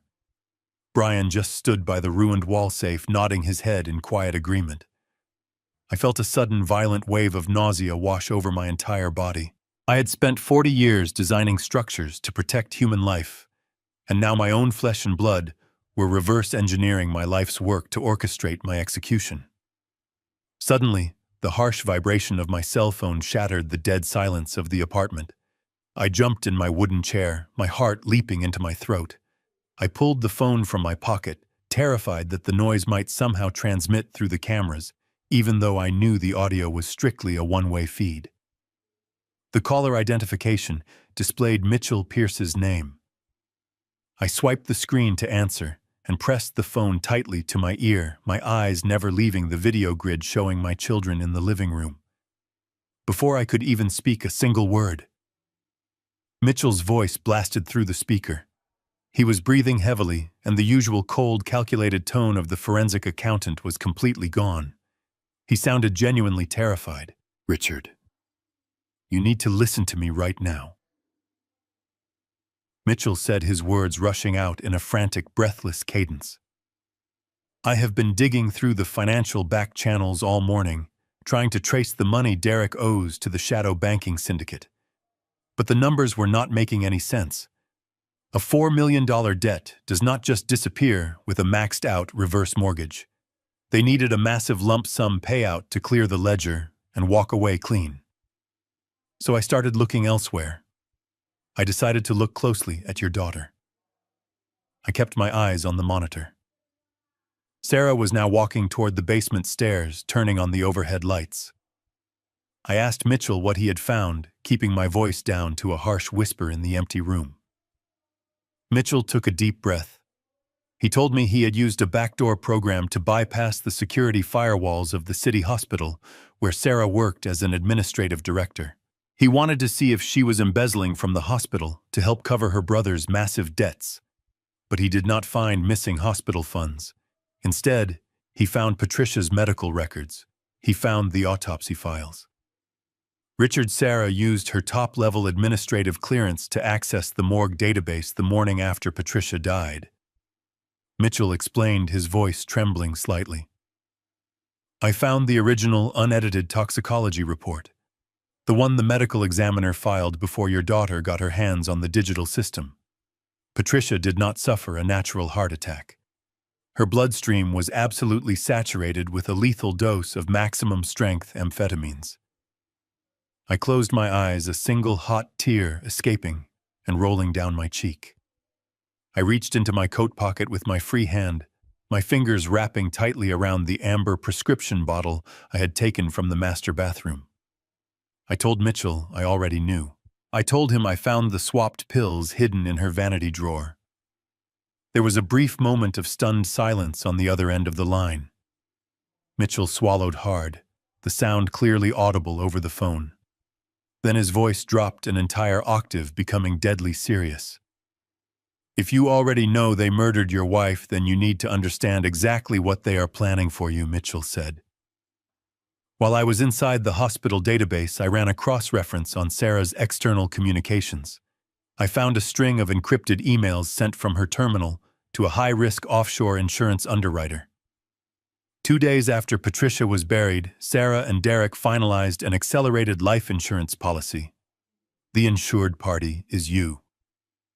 I stared at the screen. Derek was now handing Brian a large metal wrench from the canvas tool bag. I watched my son point toward the basement stairs, issuing a quiet command to his brother-in-law.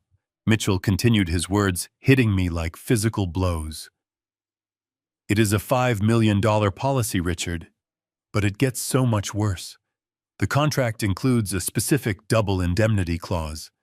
If you die of natural causes, it takes months of probate and investigation to pay out the base amount. But if you die in a sudden catastrophic accident like a violent house fire or an unforeseen gas explosion, the policy bypasses standard probate. It pays out the absolute maximum amount directly to the listed beneficiaries within 48 hours. I watched Brian take the heavy wrench and disappear down the stairs into the basement. He was going down to loosen the main valve. They were going to fill the house with invisible, highly flammable gas, leaving a slow leak that would inevitably ignite the moment the central heating furnace kicked on during the freezing Chicago night. They were meticulously building my coffin, using my own house as the wood and nails. The sheer magnitude of their calculated cruelty was entirely overwhelming to comprehend. I gripped the phone tighter, my knuckles completely white under the heavy, suffocating tension. Mitchell raised his voice, the panic bleeding through the digital connection. "Richard, they are not just stealing your house. If you die in an accident, they get $5 million. You cannot go back there." I held the phone to my ear, the silence in my dark apartment pressing against me like a physical weight. Mitchell's warning echoed in my mind. "You cannot go back there." I looked at the glowing monitors. Brian was still down in the basement carrying out Derek's orders with the heavy wrench. They were turning my sanctuary into a bomb. I took a slow, deep breath, forcing my heart to slow its frantic beating. I told Mitchell that I was entirely safe. I explained that I was not in the house, that I was watching them from a secure location, and that I could see everything they were doing. I heard Mitchell exhale a sharp breath of relief. He told me to keep my eyes on the screen, but to listen very carefully. He had just cracked the final, deepest financial firewall, protecting Derek's offshore shell companies. The absolute truth of my son's situation was finally laid bare on his computer screen, and it was far more terrifying than simple greed. Mitchell explained that Derek was not a mastermind, orchestrating a brilliant financial heist so he could live a life of luxury. He was a drowning man grasping at anything to keep his head above water. 3 years ago, Derek's real estate development firm had taken a massive, catastrophic loss on a commercial downtown project. Traditional banks completely cut off his funding. But Derek refused to admit failure. He refused to give up his lavish lifestyle. So he turned to alternative financing. Mitchell told me that Derek borrowed heavily from a shadow banking syndicate operating deep within Chicago. This was not a legitimate lending institution. This was a highly organized, violent criminal enterprise that laundered money through real estate construction projects. They gave Derek the capital he needed to keep up appearances, but their interest rates were predatory, and their collection methods were absolutely lethal. Over the last 3 years, Derek had been desperately moving money around, trying to outrun a debt that was compounding exponentially. When his own accounts ran dry, he started siphoning my retirement portfolio, forging my signatures to make the syndicate's monthly payments. But it was never enough. Mitchell read the numbers directly from the decrypted ledger.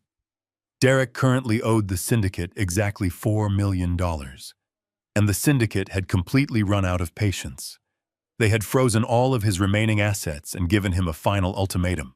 Mitchell's fingers typed rapidly across his keyboard as he pulled up the final layer of encrypted communications between Derek and the syndicate's enforcers. He read the messages to me verbatim. The men Derek owed money to did not care about his excuses. They had demanded total repayment by the end of the week. If Derek did not deliver the $4 million in cash, they were not going to take him to civil court. They were going to kill him. They had explicitly threatened to torture him, to murder his wife Megan, and to erase his entire existence from the face of the earth. Derek was living on borrowed time, and the clock was ticking down to zero. That was why he needed the reverse mortgage on my house. He had used my property as a temporary collateral, a desperate bargaining chip to buy himself a few more weeks of breathing room. He convinced them that a massive payout was coming, but the reverse mortgage only covered a fraction of what he truly owed. He needed a massive, instantaneous injection of capital to save his own life. He needed $5 million. And the only way to get $5 million instantly was to activate that accelerated life insurance policy. He needed me to die in a tragic accident because my death was the only currency that could possibly pay off his debts. I stared at the high-definition video feed of my living room. Derek was pacing back and forth across the hardwood floor, chewing nervously on his thumbnail. He looked at his expensive watch every few seconds, his face pale and slick with a thin layer of cold sweat. Megan was sitting on the sofa clutching my dead wife's pearl necklace, completely oblivious to the fact that her husband had essentially placed a loaded gun to both of their heads. Sarah was standing near the basement door, waiting anxiously for her husband to finish tampering with the gas pipes. They were all complicit, bound together by a toxic mixture of arrogance and absolute terror. The pieces of the puzzle locked together with devastating clarity. Patricia had discovered the syndicate. She had seen the threats, the detailed ledgers, and the offshore accounts. She realized that her son was in bed with incredibly violent criminals. She was gathering the evidence in the storage unit to take to the federal authorities, hoping she could trade the financial data for Derek's protection. She was trying to save his life. But Sarah and Derek did not know her ultimate plan. They only knew she was building a file that would expose the stolen money. They panicked. They poisoned their own mother to stop her from going to the police, unknowingly destroying the only person trying to rescue them. I gripped the edge of the cheap, splintered wooden table in my dark apartment. A profound, chilling realization washed over me. I was not dealing with a calculated sociopath who just wanted to buy fast luxury cars and expensive designer suits. I was dealing with a deeply cornered animal. Derek was a rat trapped in a burning cage, willing to gnaw through his own family just to escape the flames. He had exactly 48 hours left to pay the syndicate $4 million in untraceable, cold, hard cash, or he was going to die a terribly painful death. And he had decided that my life was the absolute price of his survival. He was absolutely desperate, and a desperate man is the most dangerous and unpredictable creature on the entire earth.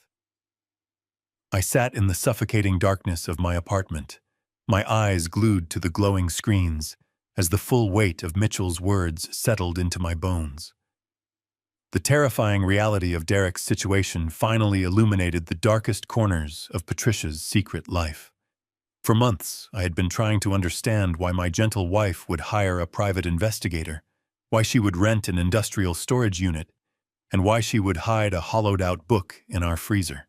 Now the agonizing truth was laid completely bare. Patricia had not stumbled upon a simple case of embezzlement. She had uncovered the shadow syndicate. She had seen the threatening messages, the illegal money laundering, and the undeniable fact that our son was deeply entrenched with ruthless criminals. But more importantly, she had discovered the brutal ultimatum. She knew that Derek had leveraged our family home and was preparing to sacrifice my life to save his own skin. My wife, a woman who spent her existence nurturing our family, found herself standing at the edge of an impossible abyss. She was forced to make a choice that no mother should ever have to make. She had to weigh the life of the man she loved against the freedom of the boy she had brought into the world. I thought back to those long, sleepless nights she spent pacing the hardwood floors of our house. I had mistaken her profound agony for a temporary depression. But she was not depressed. She was mourning. She was mourning the absolute loss of her son long before he was ever truly gone. Patricia knew that if she confronted Derek directly, he would simply lie, or worse, the syndicate would find out and kill him immediately. She knew that if she came to me, my fiery temper would have led me straight to his doorstep, putting me directly in the crosshairs of violent men. So she chose to carry the unbearable burden entirely alone. She made the heartbreaking, unimaginable decision to sacrifice her own flesh and blood to protect the man she had promised to love, for better or for worse. She was not gathering financial records in that cold storage unit to protect her retirement funds. She was meticulously building a comprehensive ironclad criminal file to hand directly over to the Federal Bureau of Investigation. She was preparing to send our son to a federal prison, knowing it was the only place on earth where the syndicate could not reach him and the only way to keep me alive. It was an act of profound, unparalleled bravery. My beautiful Patricia had transformed herself into a silent warrior. She used the private investigator to track the offshore accounts and intercept the syndicate's communications. She bought the heavy-duty paper shredder to destroy any evidence that could lead the criminals back to our home. She set up the encrypted computer servers in Unit 11, to compile a digital dossier so complete that the federal prosecutors would not have to do anything but sign the arrest warrants. She was just days away from handing over the flash drives. She had scheduled that delayed text message to my phone as a desperate fail-safe and insurance policy in case the syndicate discovered her shadow operation before she could make it to the authorities. She knew she was playing a highly dangerous game, dancing on a razor-thin wire suspended over a canyon of pure violence. But she fundamentally underestimated the true source of the danger. She was looking out for the ruthless enforcers of the shadow banking syndicate. She never expected the fatal blow to come from inside her own home from the daughter she had raised.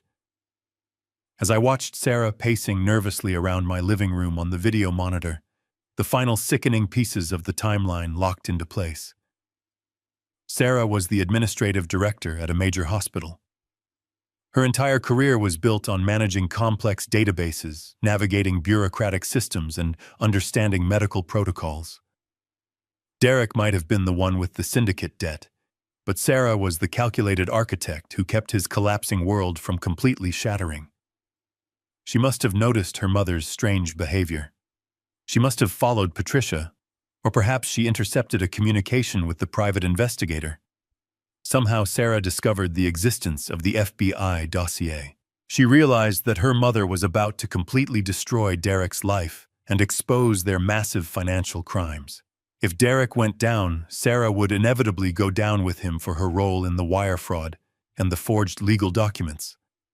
Her lucrative career, her pristine reputation, and her freedom would vanish instantly. Faced with the impending ruin of her comfortable life, my daughter did not hesitate to protect her brother's twisted scheme.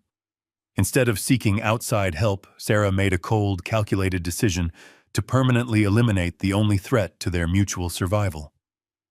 She used her extensive medical knowledge to orchestrate the perfect, untraceable murder. She knew exactly which medications Patricia took every single day. She knew her mother's cardiovascular history. Sarah used her administrative access at the hospital to procure a lethal dose of maximum-strength amphetamines, carefully selecting pills that perfectly mimicked the size and shape of Patricia's daily beta blockers. She came over for a casual family visit, slipped into the master bathroom, and quietly swapped the pills in the amber prescription bottle. She walked out of that bathroom, kissed her mother on the cheek, and left the house knowing with absolute certainty that she had just signed her mother's death warrant. Sarah murdered the woman who gave her life to protect a stolen inheritance and a criminal debt. And now she was standing in my house waiting for her husband to finish rigging the basement with natural gas so she could finally kill me too. I watched her smile on the video monitor, a chilling expression that confirmed my daughter was completely empty inside. She was a monster wearing the face of my child. I sat in the dark apartment, the phone pressed so hard against my ear that my hand began to ache. The horrifying image of my daughter slipping lethal pills into her own mother's medicine cabinet was burned into my mind. I thought I had uncovered the absolute bottom of this treacherous abyss. I thought the betrayal could not possibly go any deeper than a son stealing my life savings and a daughter committing cold-blooded murder to cover it up. But I was wrong. The silence on the telephone line stretched out for a long moment before Mitchell Pierce cleared his throat. He told me he was not completely finished. There was one final anomaly he had been working on while I was processing the tragedy of the Shadow Syndicate. He had run a deep digital trace on the original automated text messages that started this entire investigation. The messages that buzzed on Patricia's phone during her funeral. The messages that sent me to the storage unit and pointed me toward the altered prescription bottle. I asked him what he meant. I told him Patricia had scheduled those messages before she died, leaving them as a desperate trail of breadcrumbs for me to follow. Mitchell let out a heavy sigh that sounded like a physical weight dropping to the floor. He told me that Patricia did not send those text messages. He explained that the texts were sent using a sophisticated spoofing software designed to mimic her old cell phone number. The messages were not scheduled weeks in advance. They were typed and sent in real time from a secondary device while I was standing at her grave. Mitchell had managed to bypass the proxy servers and traced the original Internet Protocol address back to its physical source. He tracked the unique hardware identification number directly to a personal laptop. It was not Derek's expensive computer, and it was not Sarah's hospital terminal. The laptop belonged to Brian. The name hung in the cold air of the apartment. Brian. The quiet, unremarkable son-in-law. The man who had failed at 3 consecutive businesses and spent his life standing quietly in the shadows of my successful children. My mind raced frantically as I tried to process this impossible revelation. Why would Brian send those messages? Why would he lead me directly to the storage unit and the poisoned pills? And then the ultimate sickening twist of this entire nightmare finally snapped into perfect focus. Brian was not a victim of his wife's dominant personality, and he was certainly not a grieving family member. Brian was a parasitic opportunist who had been watching the entire conspiracy unfold from the very beginning.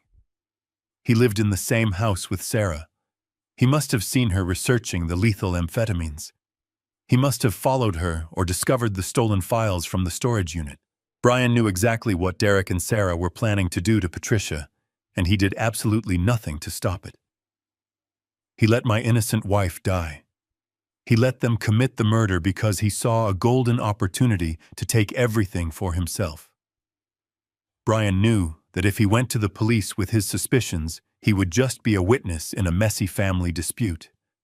But if he anonymously pointed me toward the evidence, he knew my engineering mind would not rest until I tore the entire conspiracy apart. He was using me as his own personal weapon. His twisted logic was flawlessly cruel. If I took down Derek for the massive financial fraud, and I took down Sarah for the premeditated murder of her mother, both of the Caldwell heirs would be sent to federal prison for the rest of their natural lives, and who would be left standing in the rubble? Brian. He would play the role of the horrified innocent spouse. He would file for a lucrative divorce from a convicted murderer, claim damages, and position himself to inherit whatever was left of my estate. The man I had always dismissed as a pathetic loser was actually the cold, calculating mastermind pulling the strings from the absolute darkest corner of the room. My blood boiled with a rage so intense it threatened to consume me entirely. I looked away from the dark corner of the room and brought my eyes back to the glowing security monitors on the folding table. The live video feed from the basement was running in high definition. Derek and Sarah were standing near the large industrial furnace. Derek was holding the heavy metal wrench, his face twisted in deep concentration as he worked the main pressure valve of the natural gas line. Sarah was holding a flashlight, keeping the beam perfectly steady on the thick metal pipes, ensuring her brother did not make a mistake. They were meticulously rigging the system to create a slow, undetectable leak that would fill the enclosed basement with highly combustible vapor. And standing just a few feet behind them, completely out of the way of the physical labor, was Brian. His hands were casually tucked into the pockets of his jacket. He was watching his wife and his brother-in-law construct a massive bomb, knowing with absolute certainty that they were sealing their own permanent destruction. He looked completely calm, almost bored, while they performed the dirty work that he would ultimately use to destroy them. The natural gas was now flowing freely into the house. I could almost hear the quiet, deadly hiss of the vapor escaping from the loosened valve through the silent video feed. They were ready to blow the house to pieces, completely unaware that I was watching their every single move. I refused to let them win. I reached out and gently closed my laptop, the screen fading to a deep, absolute black. I picked up my heavy coat from the floor. It was time to show them exactly what a structural engineer was truly capable of. I left the laptop running on the cheap wooden table and stepped out of the apartment. The freezing night air bit through my heavy coat as I crossed the empty street. I stayed in the deep shadows of the large oak trees lining the sidewalk, moving with a silent, deliberate focus. I was not the frail old man they thought I was. I was an engineer stepping into a collapsing structure, and I knew exactly where all the load-bearing walls were located. I reached the back of my property and unlocked the heavy kitchen door using my spare key. I turned the deadbolt so slowly that it did not make a single sound. The moment I stepped inside my house, the faint, sickly sweet odor of natural gas hit my nostrils. It was already beginning to seep up through the floorboards from the basement. They were working quickly, filling the lower levels with enough combustible vapor to blow the entire foundation to dust the second the thermostat clicked on. I walked silently across the kitchen tiles, avoiding the squeaky floorboard near the refrigerator, and moved into the expansive living room. The house was pitch black, illuminated only by moonlight. I walked over to my favorite leather armchair, the one sitting in the darkest corner of the room, and lowered myself into the seat. I did not make a sound. I just sat there in the shadows, waiting in the very house they were trying to turn into my tomb. Down below, I could hear the heavy thud of their footsteps echoing on the wooden basement stairs. The basement door clicked open, and the four of them spilled out into the back hallway. Derek was breathing heavily, a sound of pure exertion and adrenaline. He told Brian to wipe down the tools and put them back in the canvas bag. Sarah's voice floated through the dark house, cold and completely detached. She reminded her brother to make sure the back door was locked, so it looked like a perfectly secure home when the fire investigators eventually arrived. Megan giggled nervously, complaining about the smell of the gas and telling them to hurry up so they could go celebrate somewhere expensive. They walked casually down the hallway and entered the living room, heading straight for the front door. They were entirely relaxed. They thought they had won. They thought they had successfully murdered my wife, stolen my life savings, and orchestrated my violent death without a single consequence. I reached into my coat pocket and pulled out a small box of wooden matches. I slid the drawer open, pulled out a single matchstick, and pressed the red tip against the rough striking strip. The loud, sharp crack of the match striking echoed like a gunshot in the silent living room. A bright orange flame flared into existence, casting a warm, flickering light across my face. I held the burning match up high in the pitch-black room. Derek froze instantly, his foot hovering mid-step. Sarah let out a sharp, terrified gasp, taking a rapid step backward and colliding hard with Brian. Megan dropped her designer purse on the hardwood floor. The four of them stood completely paralyzed, their eyes wide with absolute horror, as the tiny flame illuminated the man they thought they had just buried. I looked directly at my son, keeping my voice perfectly calm and low.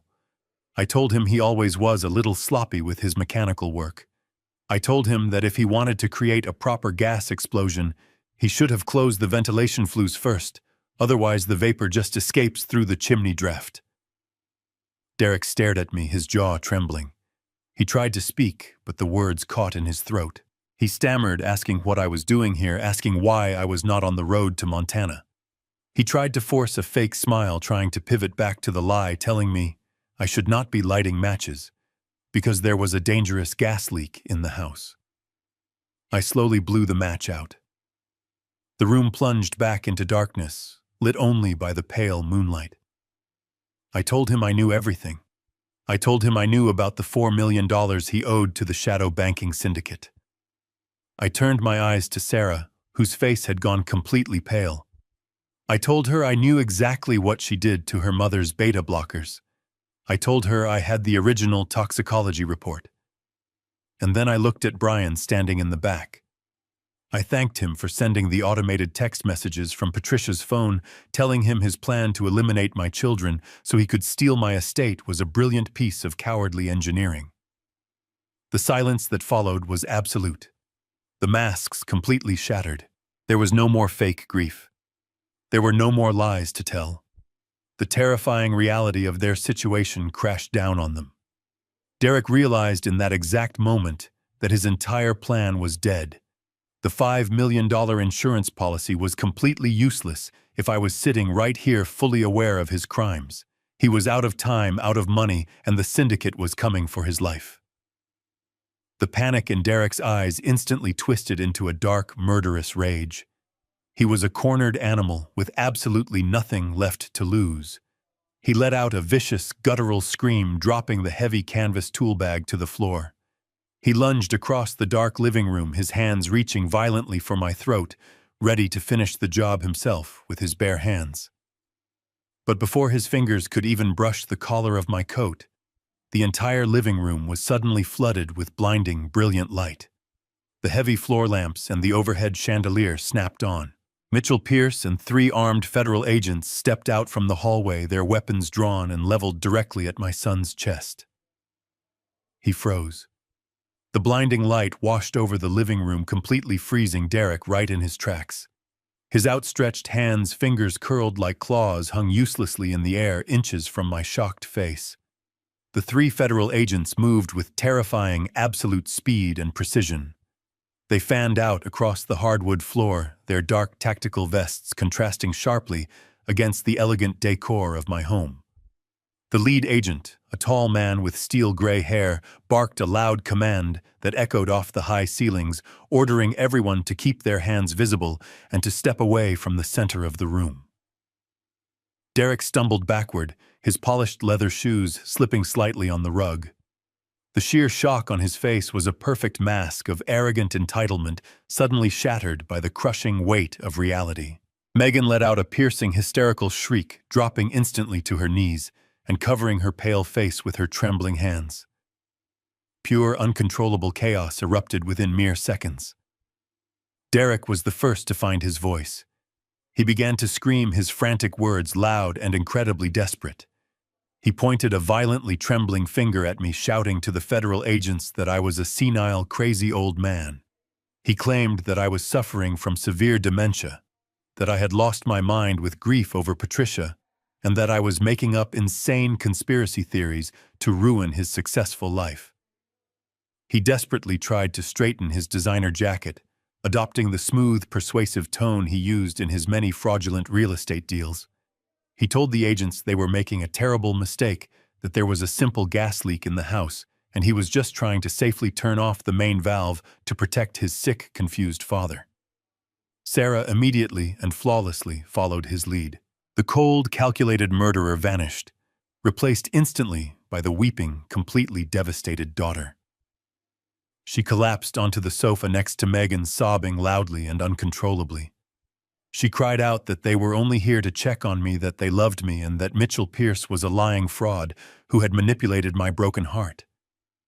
She begged the lead agent to lower his weapon, claiming her brother was innocent, and that our family was just going through a tragic, unfortunate misunderstanding. It was a spectacular performance polished by years of manipulating hospital patients and grieving families. But I was not a weak, grieving victim anymore. I reached into my coat pocket and pulled out the legal document they had forced me to sign just a few short hours ago. I walked slowly over to the mahogany coffee table and threw the forged power of attorney document down. It landed with a soft, final thud. I looked at Derek, my voice cutting through his frantic shouting like a surgical blade. I told him he should always inspect the foundation of a contract before he tries to build his life upon it. I explained that I used a fake middle initial and deliberately altered the stroke pattern of my signature. I told him the document he used to try and finalize his loans with the shadow banking syndicate was completely, legally void. The blood drained entirely from Derek's pale face. His mouth opened and closed, but no sound came out. He stared at the piece of paper on the table as if it were a venomous snake preparing to strike his throat. Before he could recover, Mitchell Pierce stepped forward. He pulled a small digital audio recorder from his coat pocket and pressed the silver button. The clear, undeniable voices of my own children filled the bright living room. The audio feed from the hidden camera played back Sarah asking if the insurance agent had confirmed the $5 million policy. It played Derek confirming the activation. It played their sick discussion about tampering with the gas line to make my murder look like a tragic accident. Sarah stopped crying instantly. Her fake tears evaporated, replaced by a look of sheer, unmasked terror. She stared at the black device in Mitchell's hand, realizing that her own arrogant words had just sealed her fate inside a federal prison cell. I turned my attention away from my 2 children. Out of the corner of my eye, I saw a subtle movement near the back hallway. Brian, the quiet mastermind, was slowly inching his way toward the back door, hoping the chaos would cover his escape. I called out his name, my voice echoing sharply in the tense room. He froze, his shoulders slumping in defeat. I told the federal agents not to let him leave. I reached into my pocket again and pulled out a folded sheet of paper. It was the digital protocol trace Mitchell had printed out in the storage unit. I looked Brian directly in the eye and told him I knew exactly what he did. I read the unique hardware identification number of his personal laptop out loud to the room. I explained that Brian had sent the automated text messages at the funeral. I told Derek and Sarah that their quiet brother-in-law knew all about their plot to murder Patricia. I explained that Brian let their mother die so he could use the evidence to put them both behind bars and steal the entire estate for himself. The revelation hit the room like a massive physical shockwave. Derek slowly turned his head to look at Brian. The horrifying realization that he had been manipulated and betrayed by the man he constantly mocked completely broke whatever was left of his fragile sanity. Derek let out a roar of absolute fury and lunged across the room, not at me, but directly at Brian. Sarah shrieked, jumping off the leather sofa and grabbing her husband by the collar, screaming that he was a traitor. They turned on each other instantly, tearing into one another like a pack of starving wild dogs right in front of the armed federal agents. Derek froze entirely in his tracks, the terrifying reality of the three heavy black barrels pointing directly at his chest, finally overriding his blind, panicked rage. The lead agent did not hesitate. He stepped forward, grabbing Derek by the shoulder, and spun him around, slamming him hard against the drywall of the living room. The heavy metallic click of steel handcuffs ratcheting tightly around Derek's wrists echoed loudly in the silence of the house. It was a sharp, final sound that severed my son from the privileged, arrogant life he had tried to maintain. The agent pulled Derek backward, shoving him roughly into a dining chair, while the other two agents moved swiftly to secure the rest of the room. Sarah did not even try to fight or run. The moment the agent grabbed her arms, she went limp, her knees buckling beneath her. She wept loudly, a pathetic gasping sound as the cold steel locked around her wrists. She had used her hospital access to murder her own mother and orchestrate an insurance fraud, and now she was crying like a helpless child. Brian, who had just been attacked by Derek, was dragged up from the floor. He was bleeding slightly from his lip, his eyes darting frantically around the room as the third agent secured his hands behind his back. The lead federal agent stood in the center of my living room and began to read them their Miranda rights in a loud, steady, firm voice. He listed the charges they were now facing: wire fraud, extortion, attempted arson, premeditated murder. I turned my back on them and walked slowly out the front door, stepping onto the porch. The cold Chicago rain had returned, falling in a steady mist. The quiet suburban street was illuminated by the bright lights of half a dozen federal squad cars parked haphazardly across the wet asphalt. Neighbors had turned on their porch lights, stepping out in their bathrobes, watching in stunned silence as my neighborhood was transformed into a chaotic crime scene. But the police vehicles were not the only lights arriving at the house. Two heavy-duty tow trucks rumbled loudly down the street, their engines cutting through the rain. Mitchell Pierce had been thorough. He had contacted the Asset Forfeiture Division and the financial creditors. The first tow truck backed up directly to the luxury Porsche sitting at the curb. I watched the operator quickly hook heavy steel chains to the wheels. Megan, who had not been arrested but was being detained for questioning, was escorted out onto the porch by a female agent. When Megan saw the tow truck lifting her car off the pavement, she lost her mind.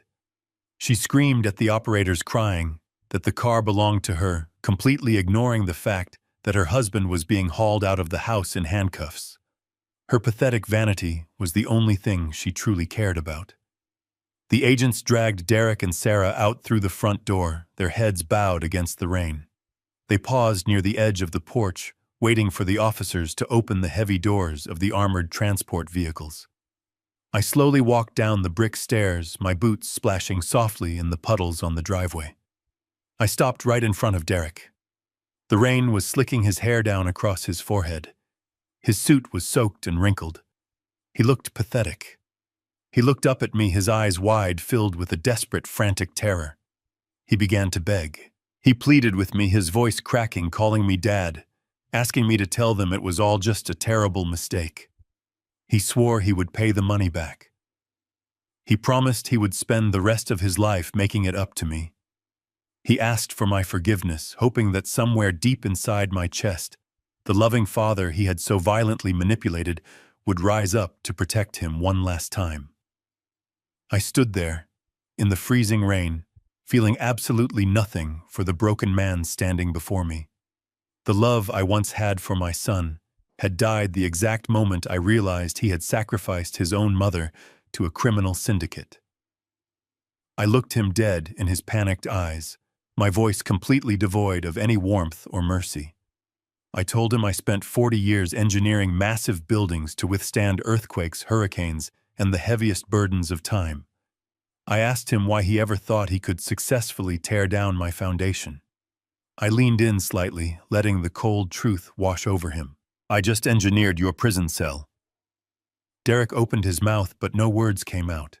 He simply stared at me, completely broken, realizing that the old clueless man he had mocked had just systematically destroyed his entire existence.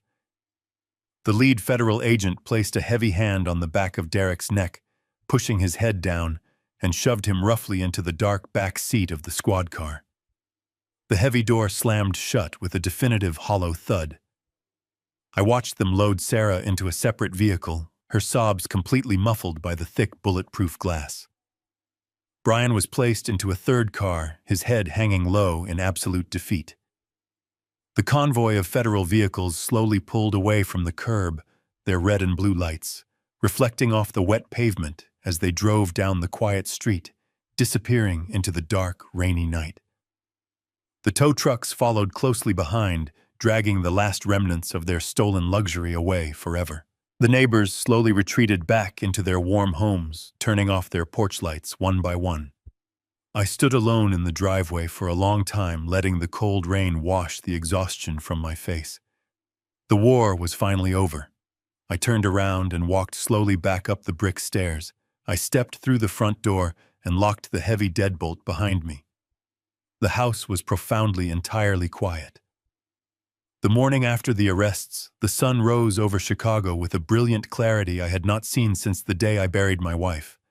I walked through the empty rooms of my house, the silence no longer feeling oppressive.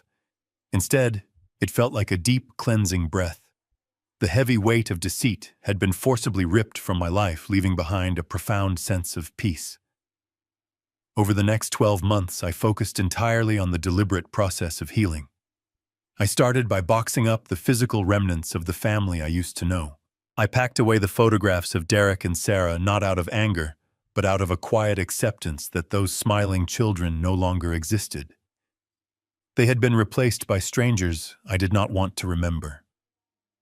Once the house was cleared of its ghosts, I put the property on the market. I realized that holding on to the physical structure where so much dark history had unfolded would only anchor me to the past. A young couple with a newborn baby bought the house a few months later. As I handed them the keys, I felt a genuine smile cross my face. I was giving the foundation I had built with my own hands to a new family, hoping they would fill those rooms with the kind of love and honesty my own children had so violently discarded. I used the proceeds from the sale along with the remains of my retirement portfolio Mitchell miraculously managed to recover to purchase a quiet cabin near a large lake in Wisconsin. The legal proceedings took the better part of the year. I sat in the front row of the federal courtroom every single day, watching the wheels of absolute justice grind my children down to dust. Derek was convicted of wire fraud, extortion, and conspiracy to commit murder. The shadow banking syndicate he owed money to was also dismantled using the digital dossier Patricia had so bravely compiled in her storage unit. Derek was sentenced to 40 years in a maximum security federal penitentiary. Sarah faced an even harsher reality. The medical evidence of her mother's poisoning was irrefutable.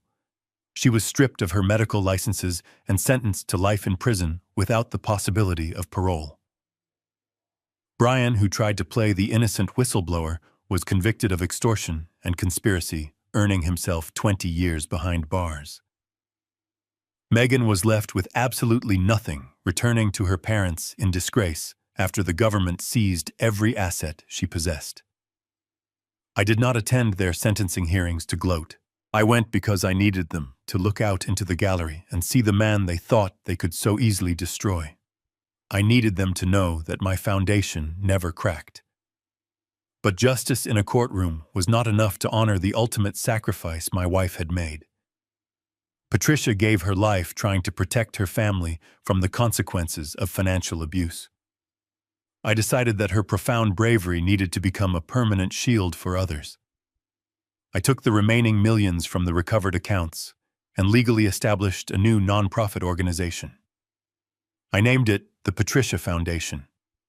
We built a dedicated network of forensic accountants, private investigators, and aggressive legal experts. Our singular mission is to provide free, immediate legal defense for elderly parents who are actively suffering from financial exploitation and abuse at the hands of their own children. Every single week, I sit in my quiet office overlooking the lake reviewing case files for our legal team. We step in when the elderly are coerced into signing away their homes.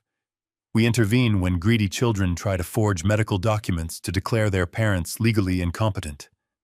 We freeze stolen bank accounts, and we put abusive relatives behind bars. We give a powerful voice to the incredibly vulnerable people who thought their only option was to suffer in silence.